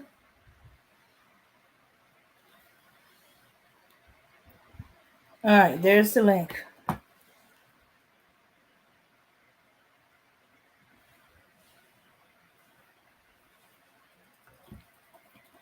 Okay. Okay, so what she says is interesting. Whenever we try to come together, instead of working as a team, black man wants to be the fatherless leader. Else, instead of finding out where our strength lies, and you work on this part, I work on this part, and we come together. No, he wants to lead everything, whether he's able to take charge or manage this part of whatever the goal is. And sometimes it don't be, I've seen cases of that. And so either he's like either you follow me and I follow my lead, or else I'm going to take my stuff and go, or I ain't having nothing to do with it. And it end up creating division. Now, if you got multiple men with this mindset of I got to lead, I'm the leader and stuff like that, and if you don't follow me, I'm gonna go. That's where you see the division and not in no unity. Dictate and not let us have a voice or word. That's why they keep bringing up this submission stuff. Yes, this was going on even back in the civil rights movement. It was going on in the Black Panther movement. It is going on in um the Nation of Islam. All this stuff is going on. Yeah. Well, you see, back in those days, they just been quieter in their disagreement, and they all agree on particularly. But even then, it was starting to those areas are starting to crack up. And then while they were about to start to crack up, the leaders start getting killed off, and that stopped it. That distract from the crack up, and everybody's like, "Oh, Malcolm X was such a great leader, and this and that and that and that." Nothing is told about how not everybody was in agreement with Malcolm X. I mean, not Malcolm, with Martin Luther King, and was in total disagreement. Didn't see what he was doing was great or anything, or they stay completely out, or they talk bad about it. Same Nation of Islam, they had their issues too going on. You know, they had some underlying corruption among the leadership. Mm-hmm. Black Panther movement come along. They were having it's the same thing. Everybody wants to be the leader. Nobody wants to cooperate. It's my way or the highway. Or it start clicking up, creating divisions within.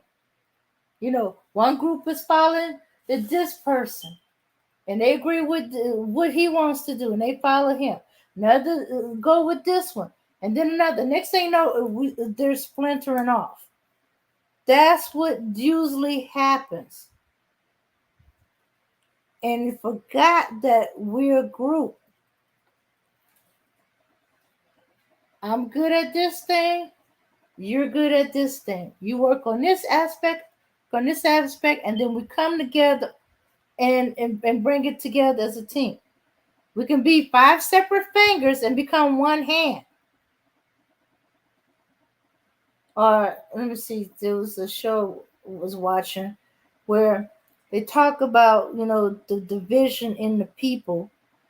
They were like fingers, but when it came to a threat, they came together as a fist. We ain't learned that yet. So far, we seem to be pointing fingers at each other.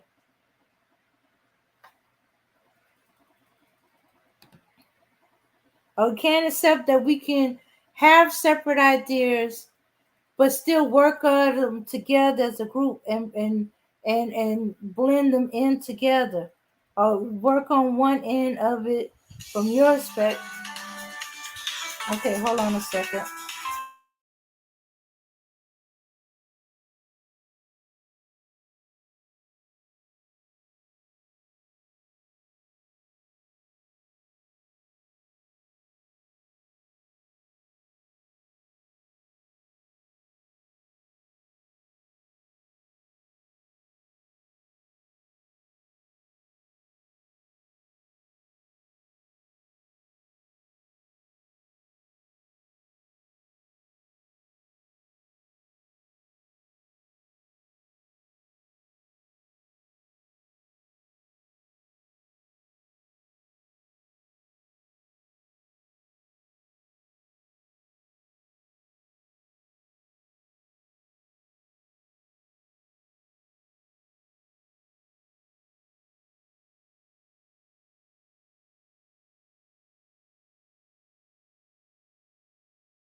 All right. Okay. So where was I? Yeah. So I agree there. Yeah. Yeah, but yeah, but once these, as I said, once these leaders, all these people he was talking about, uh, died, they there was no longer any unity, and as I said, the unity wasn't as united as we thought.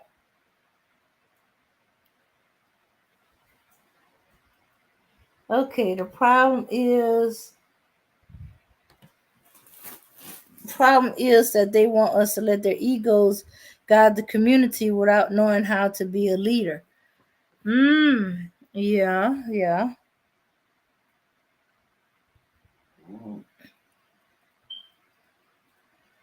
Okay. I'm glad you like it, Iron Fence, but I have to admit that I took it off of a movie.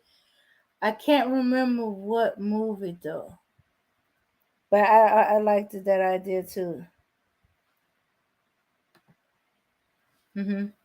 Yeah, yeah. So, and not to mention, how we gonna come a fist when we in disagreement, with um the enemy is, or what the trouble is, that we should come together as a fist. Now, as I said, we got too many fingers pointed.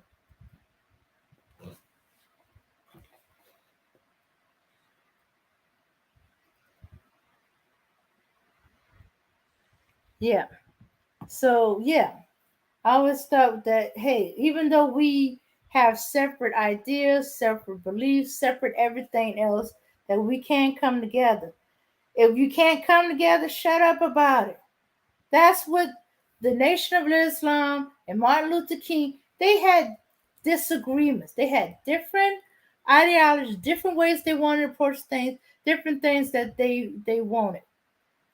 But when they were approached by the media, when they were approached by the enemy, create the vision and asked them, "What do you think of?"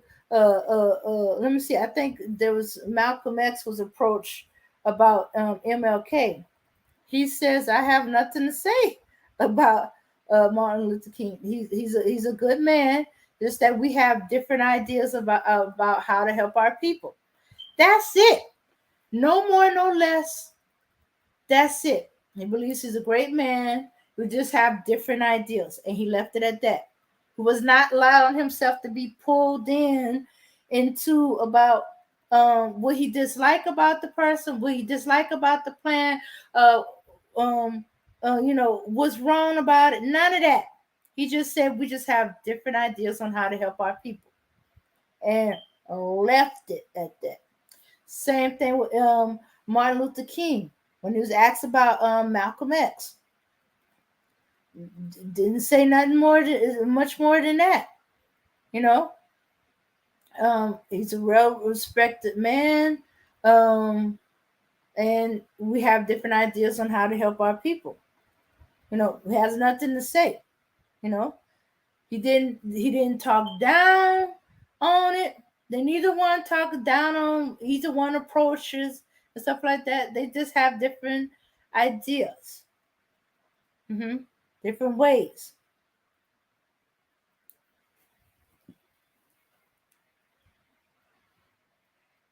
And that's another thing. Social media, we get in front of white folks and they try to pull us in, talking about another group.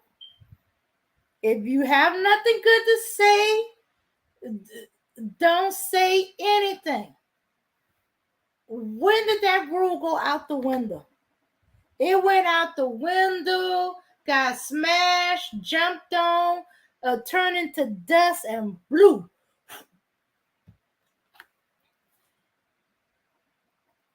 Mm-hmm. Mm-hmm. So, um, so let me get back to more of what they were talking about.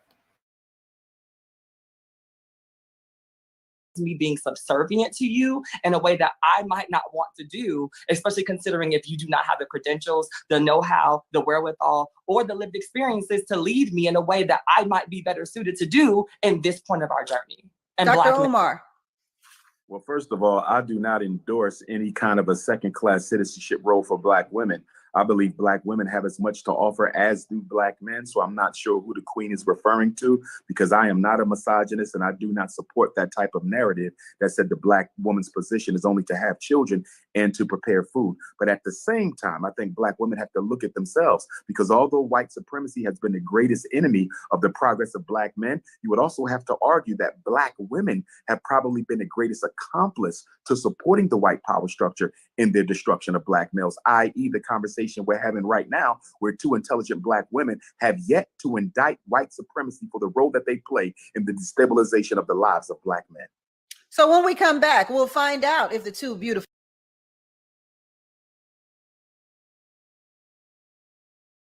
All right. I think it's because white supremacy is trying to destabilize the lives of Black people. Period. But he has to eliminate the defenders, the warriors. So of course, Black men are targeted first, because they got to undermine weakest, the strongest point. Now, as for Black women being an accomplice to white supremacy, okay, I really don't see her actually going that route. But what is the situation going through? Okay, point out a system, white supremacy, and how it's in the connection with Black women, and how is she being accomplished there. And I probably can point out to the fact that something is making her go outside her community to get what she needs. Is it, do she need a place to stay? Does she need food for herself and her children, clothing? What is it? Something is making her go outside the community. What is not being done in her community that she has to go outside of it to get it?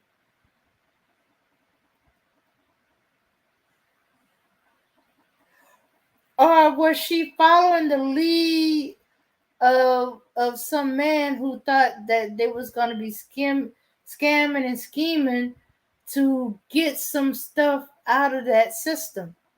You know, is it some free stuff? Because y'all keep harping up and down about welfare and stuff like that, and after Black women got it, she kicked the man out the house nonsense. First of all, didn't used to go to nowhere. First of all, well, first period, welfare was not for Black folks. Was not given. Okay, second, when it became aware of, it was a shameful thing. That meant that the man could not take care of his family. You know, so most women did not, because she didn't want to shame her husband. Usually when she did, her husband talked her into it. It's like, oh yeah, let's go get this money, this stuff, or let me see, let's get this money, welfare, this stuff, and we're gonna game the system. So wasn't even her idea. It might have been his idea, or she had no man. She's a widower, and she's destitute because her husband was her provider. And there was no savings, no retirement, nothing. So she had to turn to what she could. That she had no male family members to take over her care. So, to provide for her. Let me see. What's the other thing? Oh, she's a single mom. She's a single mother. That means she has no husband or man. Why doesn't she? He deserted her, or maybe died. Okay, let me give him a fair. He died. He deserted her, but she got to feed and clothe and house the children. But she don't have the means to do so. Or because women are just starting to get in the workplace, they're not giving many hours, they're not giving full-time hours because they consider to be housewives, so just bringing a little extra money in. They don't need a full-time job as the man do. Okay, or she's not getting paid as much. So she needs welfare to supplement what she can't make. So that means the community haven't been providing for these women for whatever reason, you know. Well, one, she got a husband, that was his idea, and she went along with. Two, she's a widower. There's no other men in her family who can take care of her or speak up for her, or she somehow, her community dropped the ball on her. The church wasn't making sure that she was taken care of, or that she had a house and whatever. Or let me see, or because she's a single mother and she's either living with a man or she's having a child without a husband, and that's looked down upon. Whatever reason, community dropped the ball on it. So somehow black men has dropped something, let something go, or became a part of something that had black women going outside the community. Yeah, that's true, Auntie. A lot of us didn't. And or weren't on it for long. It was supposed to be temporary, like it was meant to be. My mom was on welfare. She only was on it for a year till she can get a job. In the meantime, she had to house, feed, and clothe me. She had a fight with my grandfather, and he was sticking to it. Well, if you think you do better, you're on your own.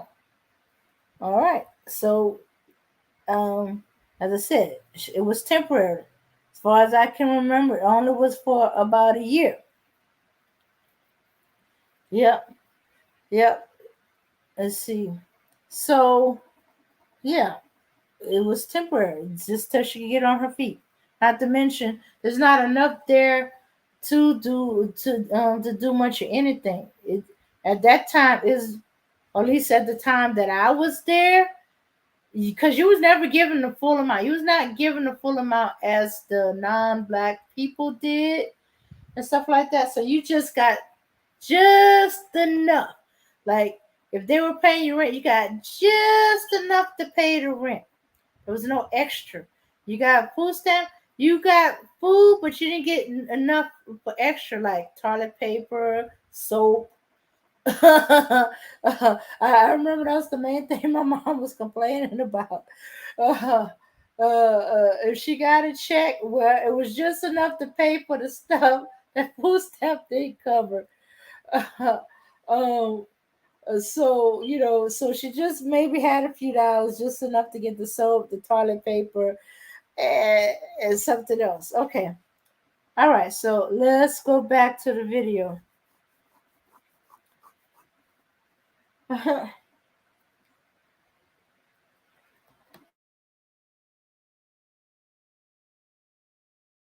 Beautiful sisters who are on the panel will indict white supremacy when we return on The Business of Being Black with Tammy Mack on Fox Soul. Thank you all for this conversation. Do Black men in America face more obstacles than Black men in other countries? We're going to talk about that. But first, I want to know, is white supremacy responsible for any of the Black man's plight at all? Hope? Most definitely. Like, let's not play coy here. We understand the role that white supremacy has played, but I think that over time, as we learn the tricks of white supremacy, right, we learn to do better to defeat it. And I find that, especially as Black men, a lot of the time when we're talking about this war on Black men, we fail to realize that Black women are underneath the same scrutinies. Maybe not in the same way, and maybe not for the same reasons, but y'all are not going through this alone. And so when you talk about the ways in which Black women have learned to take, you know, what we're given and turn it into glitter and throw it up and make Black girl magic, we wonder why those things are not happening for Black men in the same way. And it's largely because I think that complacency happens. A lot of Black men, not all, are complacent with the idea of being saved by everyone other than themselves. They're okay with the idea of being saved by Black women, white women, women of all other races. They're okay with the idea of being saved by white men who give them the opportunity to come and be a part of this thing that's better than what they are. But what they're not doing is being complacent in the idea of finding their own solutions to digging their way out of the hole. And having one or two people that are speaking on it with the idea of inclusion or exclusion of certain people within the Black community is also a problem. We cannot build as a Black community if we want to throw out this group of people or throw out that group of people or tell these people that their opinions are invalid, even though they're Black, because they're mixed race or because they're queer or because of all these other, you know, incidences. And I think that those are the things that we have to focus on. The goalposts can't constantly be moved in this conversation whenever Black women start to make a point for the sake of Black men feeling like they need to be able to dismantle that in order to talk about how they've been hurt. We get that. We have to. G, white supremacy, does it exist in your world? Absolutely. And has it affected Black men? Absolutely, it exists. And Black men have worked in tandem with white supremacy since they've become in contact with it. And this is why I say in the Black community, we have very disingenuous, very dishonest discussions, especially when it's regarding Black men, because we do have a Black male worshiping culture. So what we do within that culture, and Umar Johnson is showing it today, is absolve Black men from any accountability for what they've done. Number one, we wouldn't be in a system of white supremacy had it not been for Black men. So if you want to go all the way back to history, then let's go back to history when Black men were selling their own people into white supremacy. Let's go back into history when 16 years off the plantation, Black men were worried about a war being waged on them. They were worried about getting access to white women. That's what you were worried about. And it's interesting. There's a reason why I feel like Umar focused mostly on me and Hope's attitudes, and it's because he can't accurately answer the question. He mentioned names, not accomplishments. And the reason being is because— Well, I think he mentioned those names specifically because the accomplishments of those people don't have to be explained. Right, but those accomplishments are also accomplishments that I've heard Umar Johnson speak negatively about, specifically the civil rights movement and how damaging it was to Black people. But now he wants to sit here and say the very people who accomplished that were accomplishing something beneficial when, in his own opinion, that wasn't beneficial and did more harm to the community than good.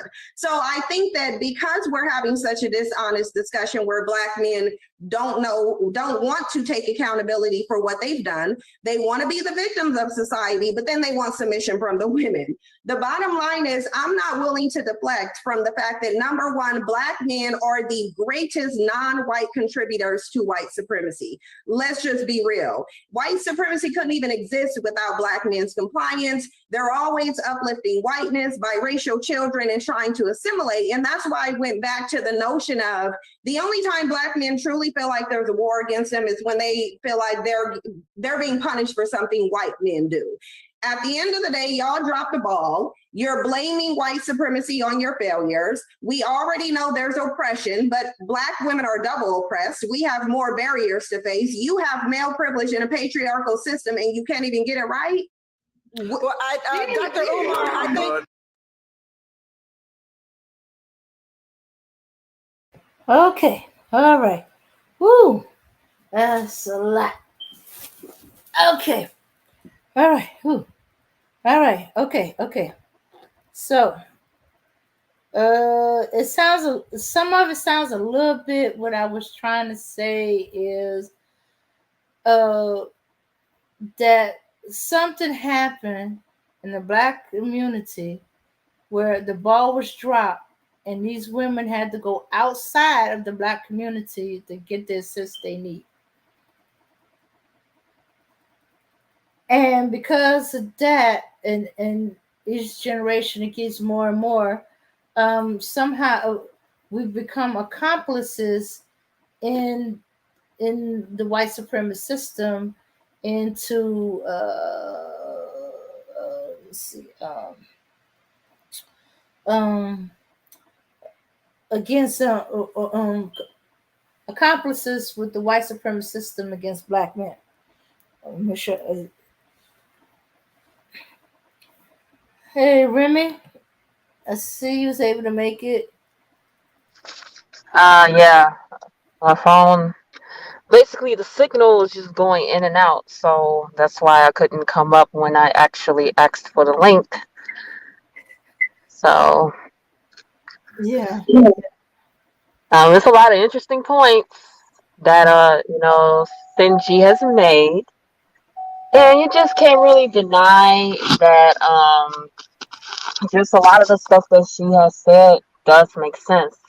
I just think what the fundamental issue that I feel is happening is that a lot of people just have a problem with owning their own shit, right? So every time that something is done, I see that a lot of times we try to find the reasons why someone else is at fault rather than looking at ourselves and wondering why these problems is happening. And I do feel like with the men, they're very notorious for that issue. And a lot of them just do not want to face the fact that a lot of the things that they have done and they still continue to do is their fault. It doesn't matter what kind of system that you live in. We all have to abide by a certain kind of rules within this society. It's just a matter of how you go about it. And I just feel like if you want to be a leader so badly, again, we have talked about this, and I think that I think this conversation has always been had. When I always had this always say we was kings, because every time that we hear this conversation about submission and black women need to do this and they need to do that. Okay, well, last time I checked, kings get those benefits because they're putting in the work of a king, not the work of a peasant. And a lot of you have a peasant mentality, but you want king benefits. You also want the benefits, but you don't want to even work to get the benefits. You don't want to work for anything. So now we have to have this conversation about, okay, now you have an entitlement problem because you feel like, oh, I'm a black man, because that is the only qualifier for you to get whatever you want from anybody that you come across. That is the only thing that, basically you feel like that is necessary. The fact that you're a man and the fact that you're black in the story. We don't have to question you about anything else. We don't have to require anything from you. And how dare we not acknowledge the fact that I'm oppressed. I'm a black man, I'm oppressed, and I have a hard time in this society, and you have to take it easy on me. But the issue is that I don't think that, black women get the same treatment. I don't think we ever did. I don't think we ever will. And I just don't understand what the problem is. When you're listening to this interview, again, I had this same conversation with a lot of black men. The moment that you start talking about certain things, they don't ever answer the question, because what they're trying to do is now he's trying to be manipulative. Now he's trying to attack, oh, well, you're loud, or they're trying to attack your personality. They're trying to attack the words that you say, whatever you want to call it. But why are you not addressing the issue at hand? Mm-hmm. See, me personally, I used to be a diehard Umar Johnson fan. That was before I knew any better. That was when I was a huge fan of black men, no matter what they did, right? I was one of those women who I've always felt like black men could do no wrong. But again, as time went on and time has taught me that was a bunch of bullshit, I just started to be like, okay, there's just something not right here. And what I find with his, when he has conversations, he has a lot of contradictions. And I found one of them already when he stated that basically, when he was talking about how black women like to imitate white women when it comes to style, look, or things like that. But I'm saying, but I could have sworn that there is video out there where Umar Johnson specifically said it out of his own mouth that that is the black man's problem, because he is the one who desires the European beauty standards. And since he is desiring those standards, what are the women in the community going to do? They're going to respond to their environment. So since he likes the blonde hair, since he likes the lighter skin, I'm going to go out here and I'm going to get a blonde wig. I'm going to go out here and I'm going to bleach my skin. He said that out of his own mouth. So this is why I say it's these contradictions that I have problems with. And with me, I have a great memory. When people tell me something, especially something that is very important, yeah, I do remember. Unfortunately for Dr. Umar Johnson, he has videos still on YouTube. And he's very contradictory with everything he say. And that's the reason why, me personally, yeah, I'm no longer a fan favorite. I'm like the total opposite now because of the contradictions. So he's very contradictory with this whole entire interview so far. Yeah. Now all of a sudden, at first, he was holding black men accountable, and now all of a sudden, now the black man is the victim.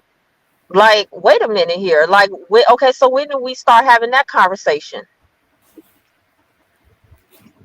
Yeah, it's called, I call it the Cynthia G effect. Those men who strongly disagree with Cynthia G, no matter what she's talking about, what she's saying, they don't want to agree with her on anything once they're on the panel with her. Before the panel, they were saying this, they were saying that, and then when they're on the panel with her, the dislike of her is so strong that they will contradict what they have said previous times before, just so they don't have to agree with her.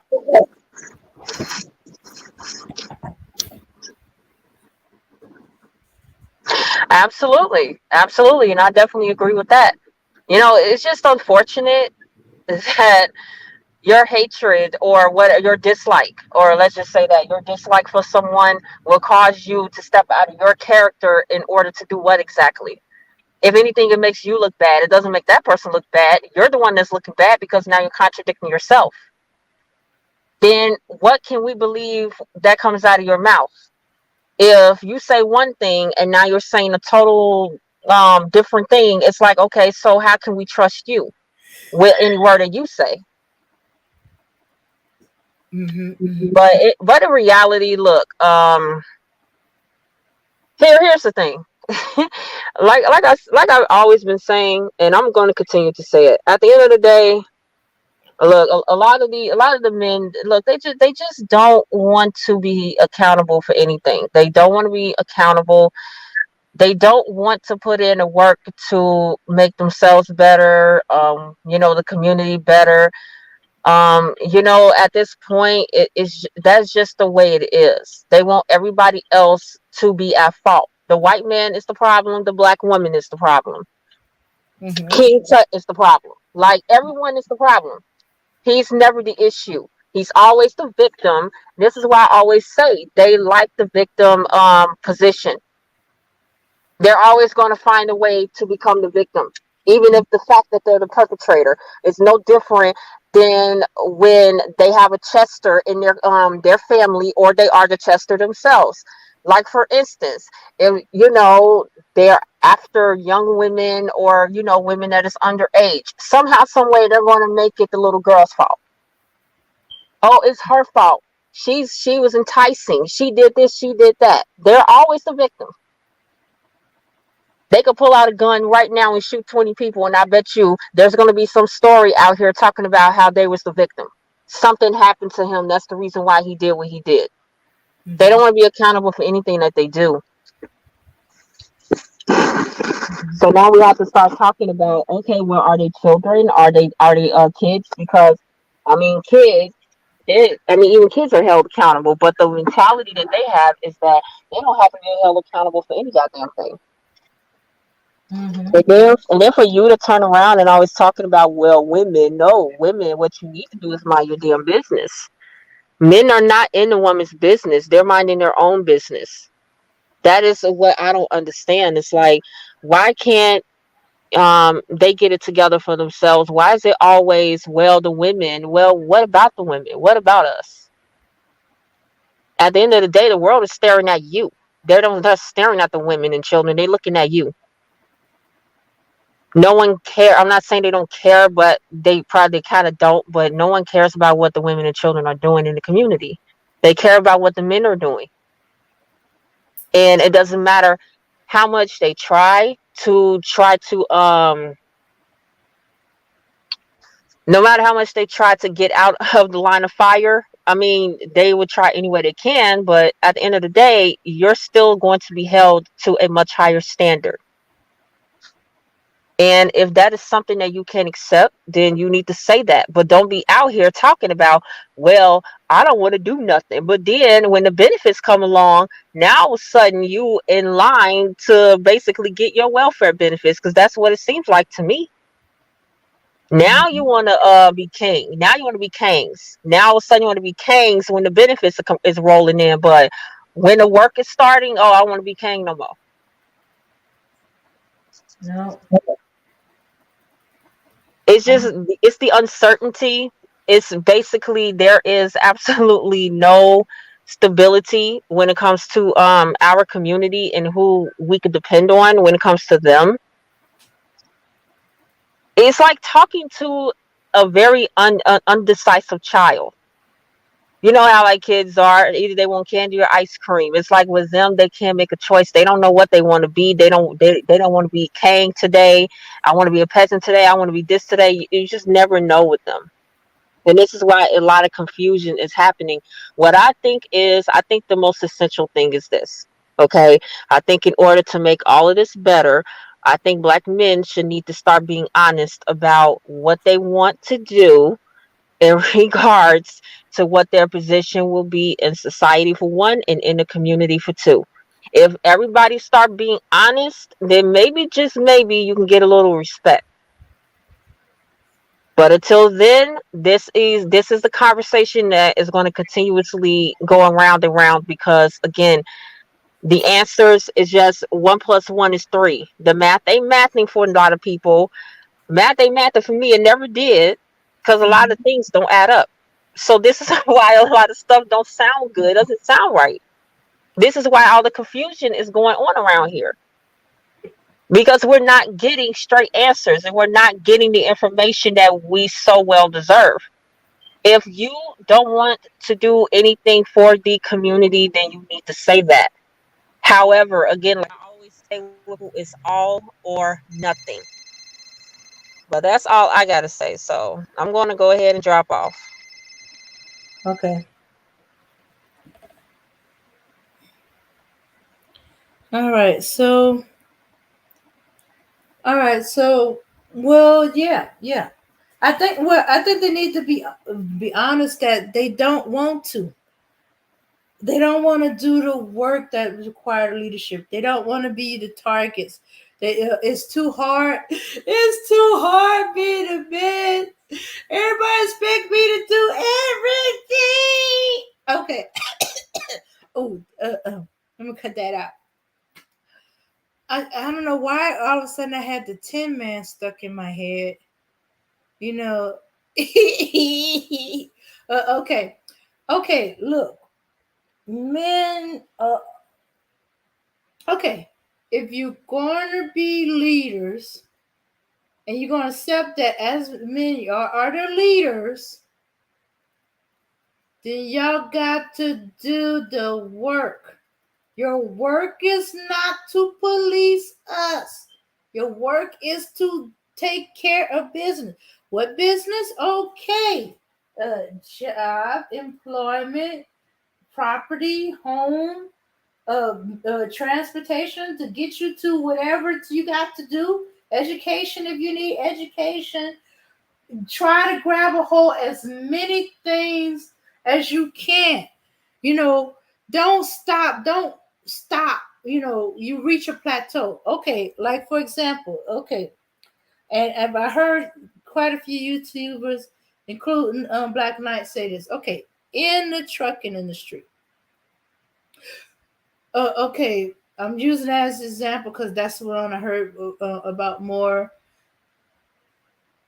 There's a whole bunch of different credentials about the type of vehicle you're trucking. I know I was applying for a bus driver. So there's certain credentials for bus drivers. You get certification credentials that you're to drive a bus. Okay. Now you don't stop there. You try to get as many credentials and transportation you can that you can do this truck, this type of hauling, and this and that. You get them all. You keep going till you get them all. That way, if say you no longer can be the bus driver, hey, what about school ends, or there's a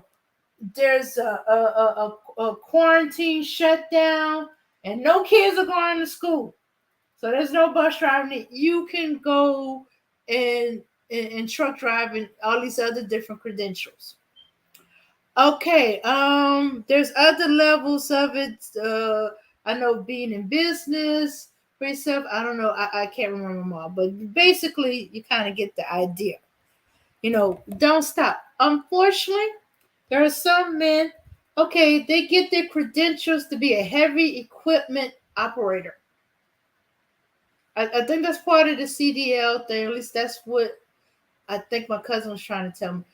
They're fine with just being the heavy equipment operator. They're not interested in trying to get any of the extra credentials. I was like, get them, whether you use them or not. Nobody says you have to use them once you get them, but at least get them. So, hey, if push come to shove and you need to make money, you need to pay your bills, you need to take care of yourself, hey, you have the choice. It's better to have it and not need it than to need it and not have it. There's a reason why that saying is so. Okay, so, all right, so let me pull it back a little bit. Okay. All right, so let me pull it back a little bit. So, there's different things. Okay. So not everybody's meant to go to school, go to college, university. Learn a trade. Go in the trade industry. Learn to be a carpenter, a mason, welding. Let me see. There's a whole bunch of stuff. Shoots. That's what Job Corps were for. I don't. That's the way to learn trade, get paid to learn a trade and stuff like that, instead of paying to learn the trade and stuff like that. But it's like there's no awareness. Are you focused on one little thing and you miss the bigger thing? Like I was trying to teach one of my peoples about network. He's interested in welding. He's going to take welding in school. He talked to his mom that he's not really interested in going to college, but he's planning to go into the trade school for that particular, for more, trade and welding. So more schooling and welding and stuff like that. And I was like, hey, don't stop there. Find out, everything you need to know about welding, everything you need to know about working in welding and stuff like that.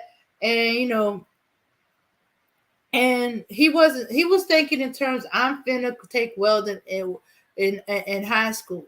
And then that he got the furthest distance is in the trade. But I was like, no. Find out everything you can about welding, all the different types of welding and stuff like that. What works can you do in that? And blah, blah, blah. Start building a network now. Start talking to the men, in your community. Because in my area, there's more men welders than there are women. And then they in all different areas. And so in some cases, you might have to go outside your state to really utilize that trade or in certain fields. Yeah, yeah. So, telling him now to kind of network, start using, trying to explain network in his mind. I say, like, look, you got a whole bunch of family, you got a whole church full of working men and stuff like that. You got your father and your grandfather. If they don't know anything about the West, because I can't remember what your father and your grandfathers do and stuff like that, they know men who do. Talk to them, so ask them to talk to men who do, so you can find out of these stuff. Anyway, so I'm sorry, I'm going on and on and on. Let's get back to the video. But yeah, I got sidetracked for a minute. But yeah, okay. Being men are hard. It's meant to be. Men are supposed to be able to handle the hard stuff in life. So you got to get your mind, your body, and your soul, spirit, mental in order. If you're out of order, you got to work on yourself to get that.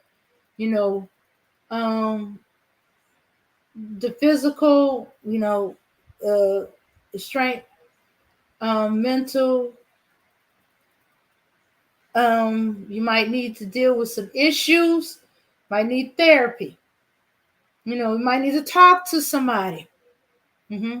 Work some of this stuff out. Because right now it seems like the majority, the men, and maybe it's YouTube that seem to be perpetrating it, or maybe it's just that it's more up in the face because we in social media and stuff like that. It seems like the men focuses on getting women. Okay, let me phrase that correctly. Sex.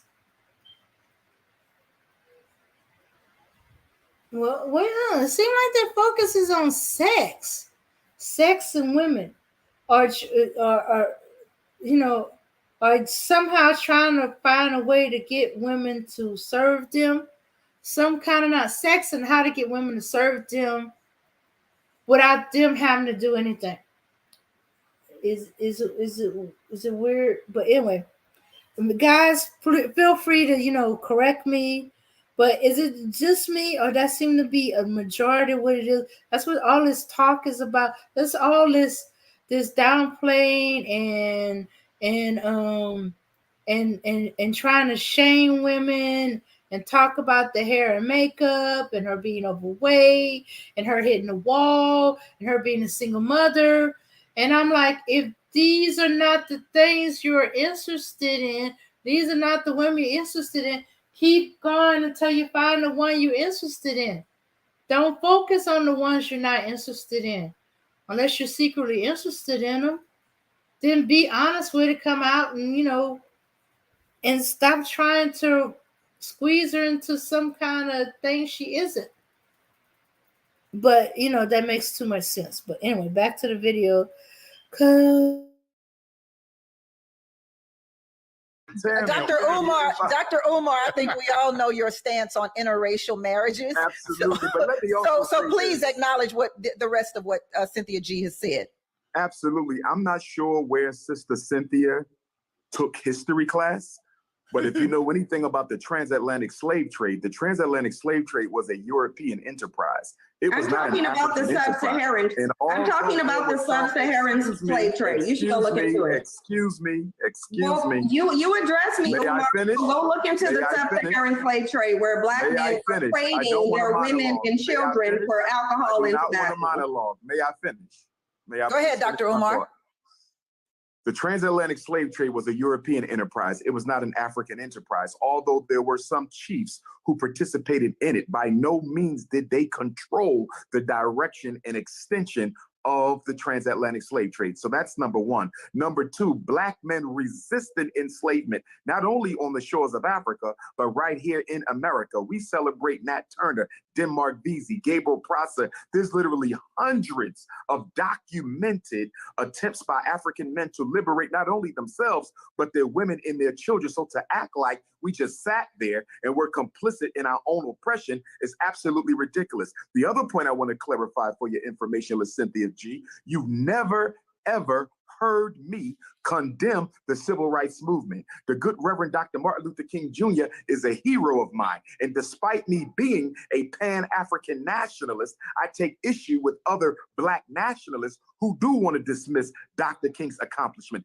The civil rights movement was necessary because it removed a psychological scar that suggested of racial inferiority. So you've never heard me deride the civil rights movement. I support it, although I took certain issues with it. The bottom line is when Black women, Black girls, Black boys listen to this conversation we're having today, they're going to be confused because they hear two brothers speaking of a greater context to the problems that affect Black men, and you hear two intelligent, beautiful Black women who want to keep scapegoating Black men while ignoring the historical and contemporary systemic challenges that are constantly placed in our way. I'm going to say this and be quiet, Sister Tammy. I got to give you this. There was a recent piece of research, Tammy, that came out, and the research said a Black man with a master's degree, they did a study. They had white males who had come out of prison apply for jobs. They had Black men with master's degrees, Sister Tammy, apply for the jobs. And guess what?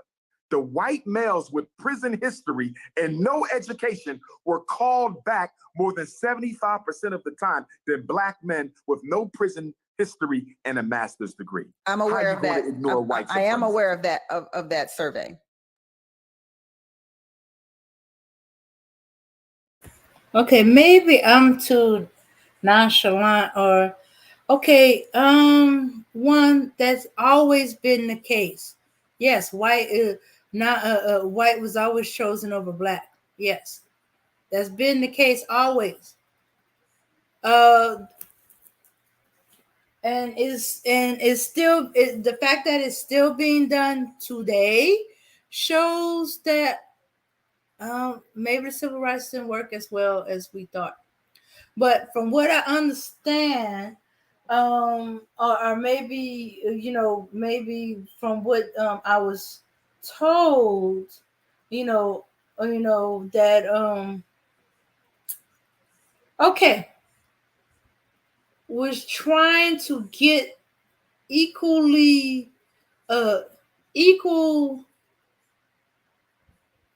equal education, or actually equal resources for the education, and because Black schools down a line was not treated equally as well as the white schools. All the new stuff went to white schools. All the old stuff that was taken out of white schools were given to Black schools. Repair works was delayed on Black schools, while white schools, it was fixed almost as soon as there was an issue. Okay, there was also laws put in place when these Black folks decided, okay, physical building, I can fix those. We can fix those. We got a lot of skilled labor men. We can fix those. The laws was put in effect to keep them from doing that. Why you think the building permits, were laws and requirements were needed? It was put into place to keep Black people for fixing, because if Black folks was to fix it, it would be even better than the white schools, because it said back in those days, skilled labor was Black, a lot of it for years. So, it's like, okay, why did Black men? They were hampered. I know there was laws in the books in Louisiana. I don't know about your other states and stuff like that, but I figured if it was possible in Louisiana that they had these laws, Black men would get arrested for fixing or working on a building without the permit, then it was happening in other states too. Usually what happens in one eventually happens in the other to a certain degree or another.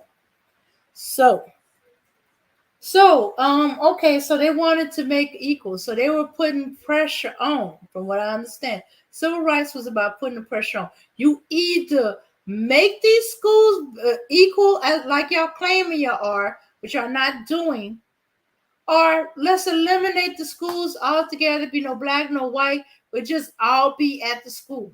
And you will find with your white kids being schooled with our black kids. Okay, cool. That way everybody get equal.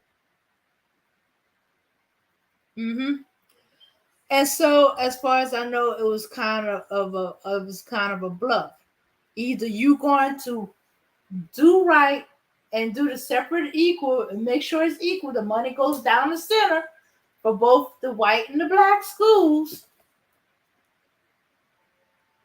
Or there be no white or black schools. It's just going to be a school and all the kids will be schooled together.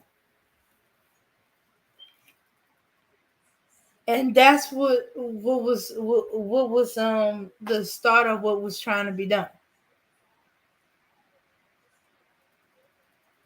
Which, figured that they wanted to stay as separate from us more than enough that they will split it down the middle the way it's supposed to be, and that we would get better resources for the our black schools. Just didn't come out. It just didn't pan out that way. So it stopped seeing. And that was initially what was going on. Okay, separate but it was going through the separate but equal route for not just the schools, but the water fountains, the bathrooms. Yeah, I concentrate on the schools because a lot of my history teachers and stuff like that, they were educators and they were in the school system. So we talk about school, but they weren't just talking about the schools. They were talking about the public bathrooms, the public water fountains, public pools, you name it, public parks. Oh, maybe there wasn't that much of a division. Oh, I'm sorry. That's because we weren't doing the call in. I'm sorry, Mary. But yeah, we're about to shut it down. You had wanted to say something?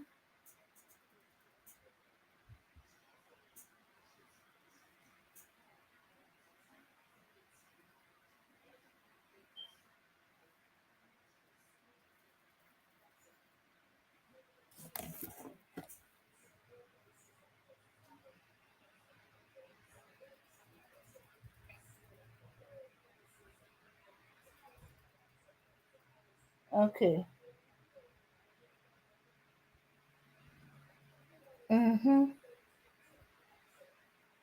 Oh, okay. You're welcome, Fist. Yeah, because I don't know if you keep changing your name or whatever. One minute we have you in blue, the next we don't. But yeah, that's what I was yeah. So if this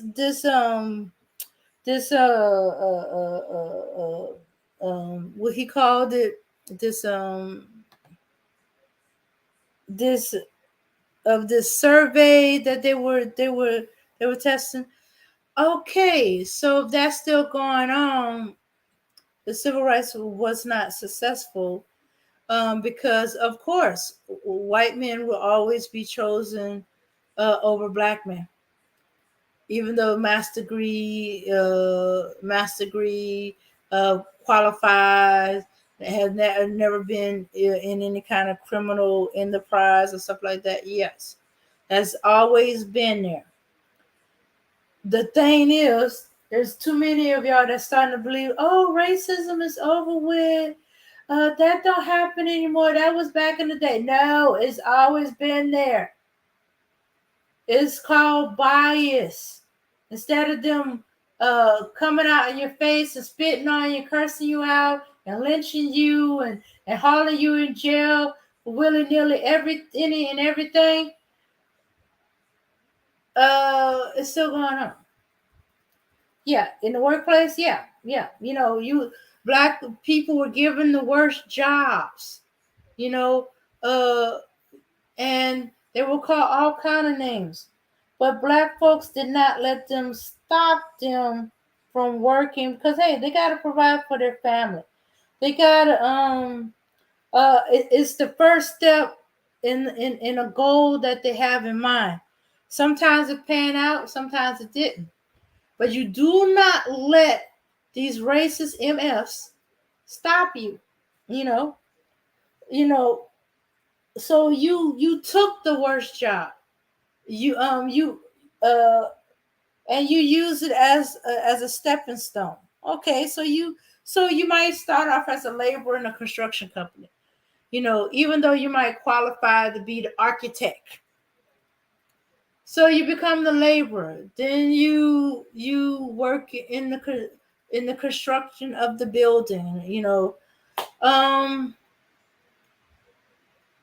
and on and on. But but it shouldn't have to. Well, hey, shoulda, woulda, coulda.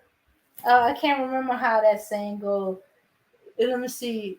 Let me see. Shoulda. I'm gonna have to.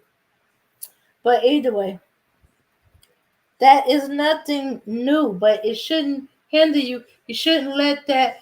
Does that mean that because there's a chance they're gonna hire white before you that you don't apply for the job, that you don't show up for the interview?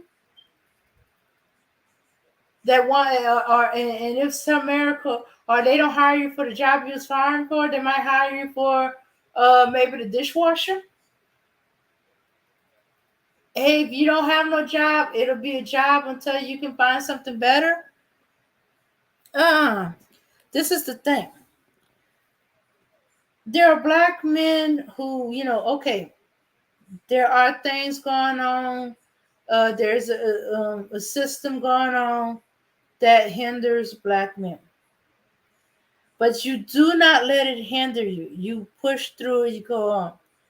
Now, there are some men, okay, I'm not going to get called in for this job, but I'm going to keep plugging in. I'm going to keep trying. Okay, so I might not get the architecture job. I might have to work labor. So I'll work labor so I can pay my bills and do all kinds of stuff and probably have to work my way up while the white boy just come in through the door for the interview. Okay. It's always been there. But then there's some that's out there going, well, why should I apply for the job? They're not gonna call me. They're gonna just keep calling the white man, or they give the white man a job. And they'll stop. They'll stop. They'll stop trying, they'll stop applying, they'll stop working, or they'll complain when they get a job, they have to accept a job to pay the bills, then they half-ass do it. Because hey, why should I be working so hard and blah blah blah. Oh, there's a lot. And I've seen them do it. And I've also seen the ones that, okay, so I'm gonna have to be the laborer. I can't be the architect. Okay, I'm gonna be the laborer. It's gonna pay my bills, feed my family, or it's gonna pay my bills so I can buy this car, or it's gonna pay my bills so I can buy this house, whatever. In the meantime, I'm gonna keep slugging it in for architect. Maybe not this company, but another company, and I'm just gonna work my way up. Okay, I don't want to be doing just labor. Okay, let me get my hands. Okay, there's some. They're taking anybody to do the construction part because they need to get this up there, and they're gonna show me how to do the carpentry aspect, the electrical aspect, the plumbing aspect of it. Hanging drywall. I don't know enough about construction to know everything. The roofing. But those of you who in the industry, y'all know. Feel free to jump in and correct me.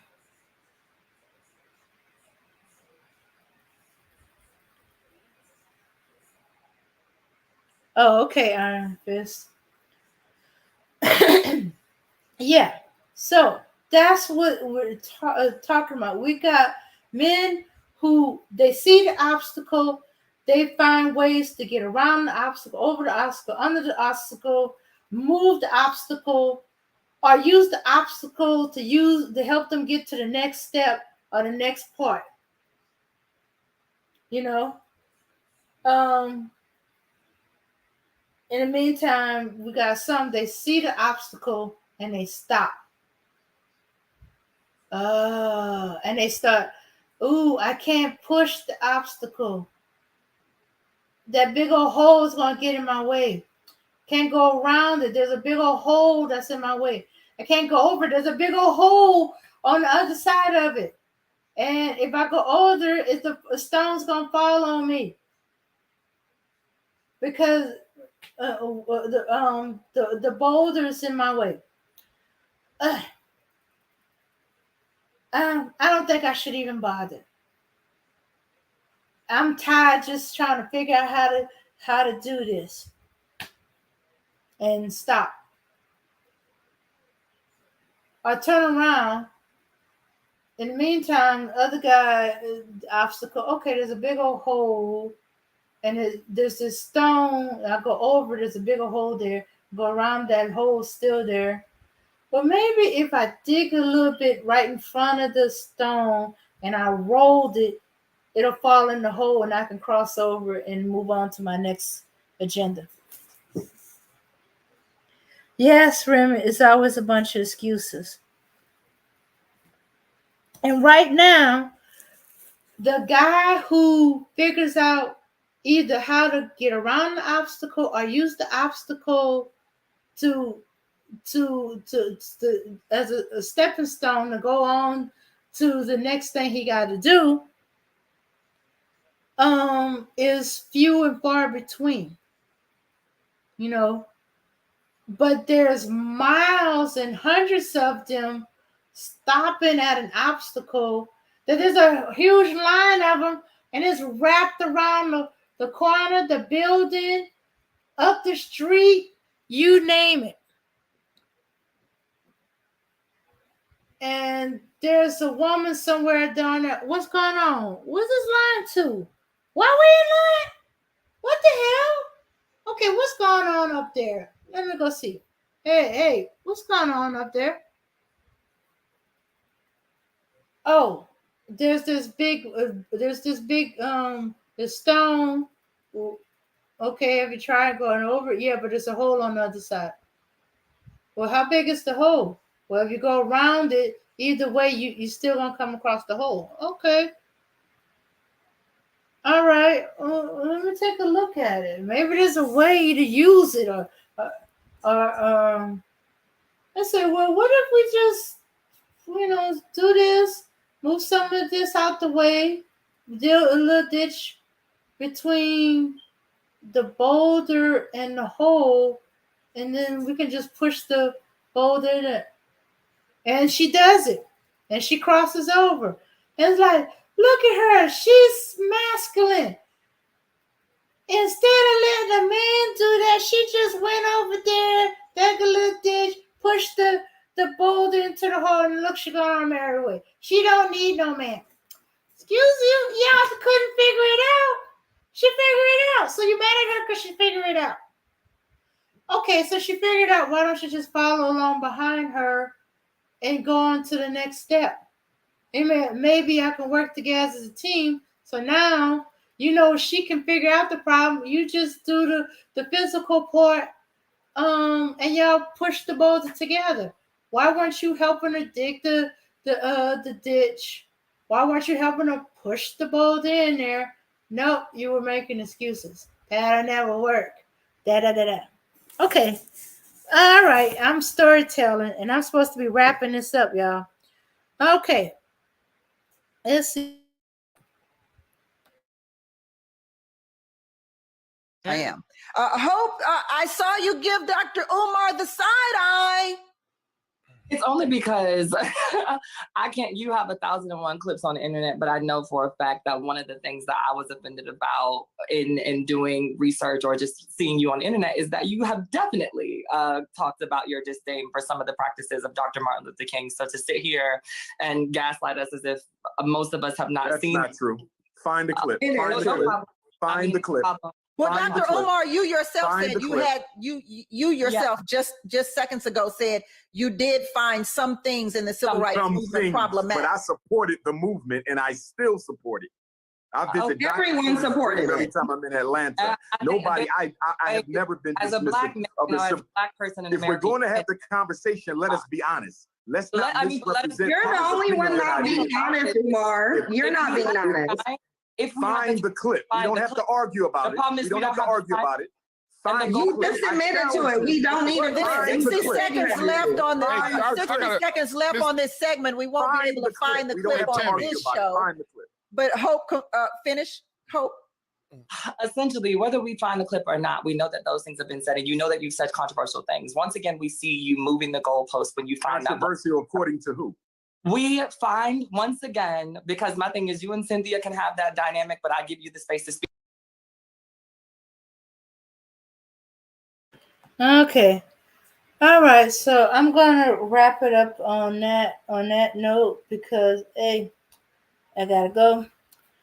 I gotta go see about well, let's just say I gotta go. Anyway, so so yeah.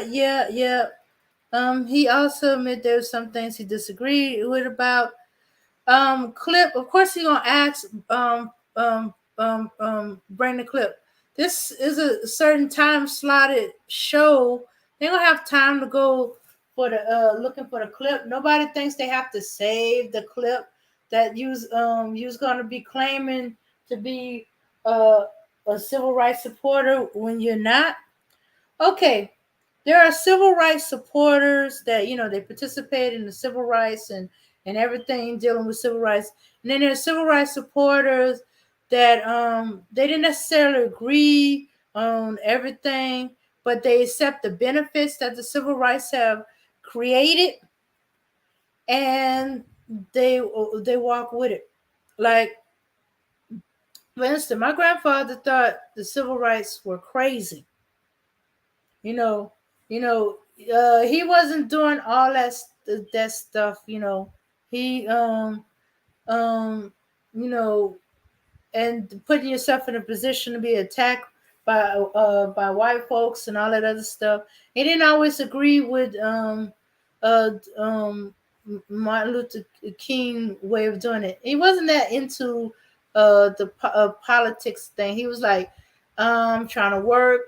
I'm trying to get my business off the ground, and I'm trying to take care of my family, and all his other things.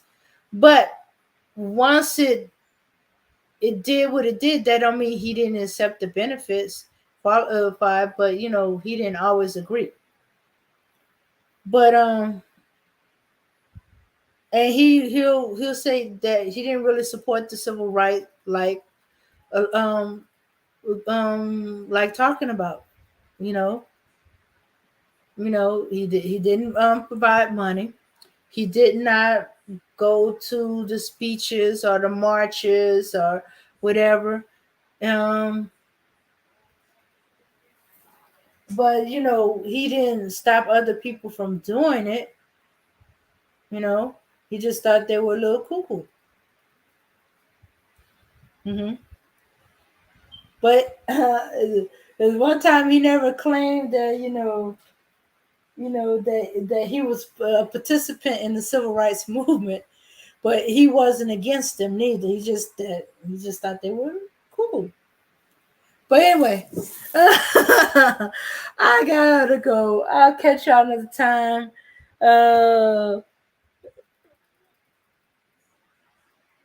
All right, peace, Iron Fist. I'll catch y'all another time. We might do a part 2 on this. But as you can see, things have changed. We are black men are kind of psychologically keeping black people enslaved in the sense that you're letting you using the racism, white supremacist racism, as an excuse for them not doing what they're supposed to be doing and stuff like that. uh the white supremacist system was even worse back in the civil rights day, but they still did what they supposed to do. They did not let obstacles stop them. They tried different ways of overcoming them obstacles. you know they thought the best way was to let the world shame them into behaving properly by showing the world how racist they really are. Especially since at the time America was going around being the police of the world, of the world, and was I guess going after people who was let's see, what's the term? I would say racially, uh but I'm trying to think of the term. But in other parts of the world who was doing similar things that we're doing, but America had kept it quiet. But we were showing that, yeah, America is just as bad as y'all to a certain group of people.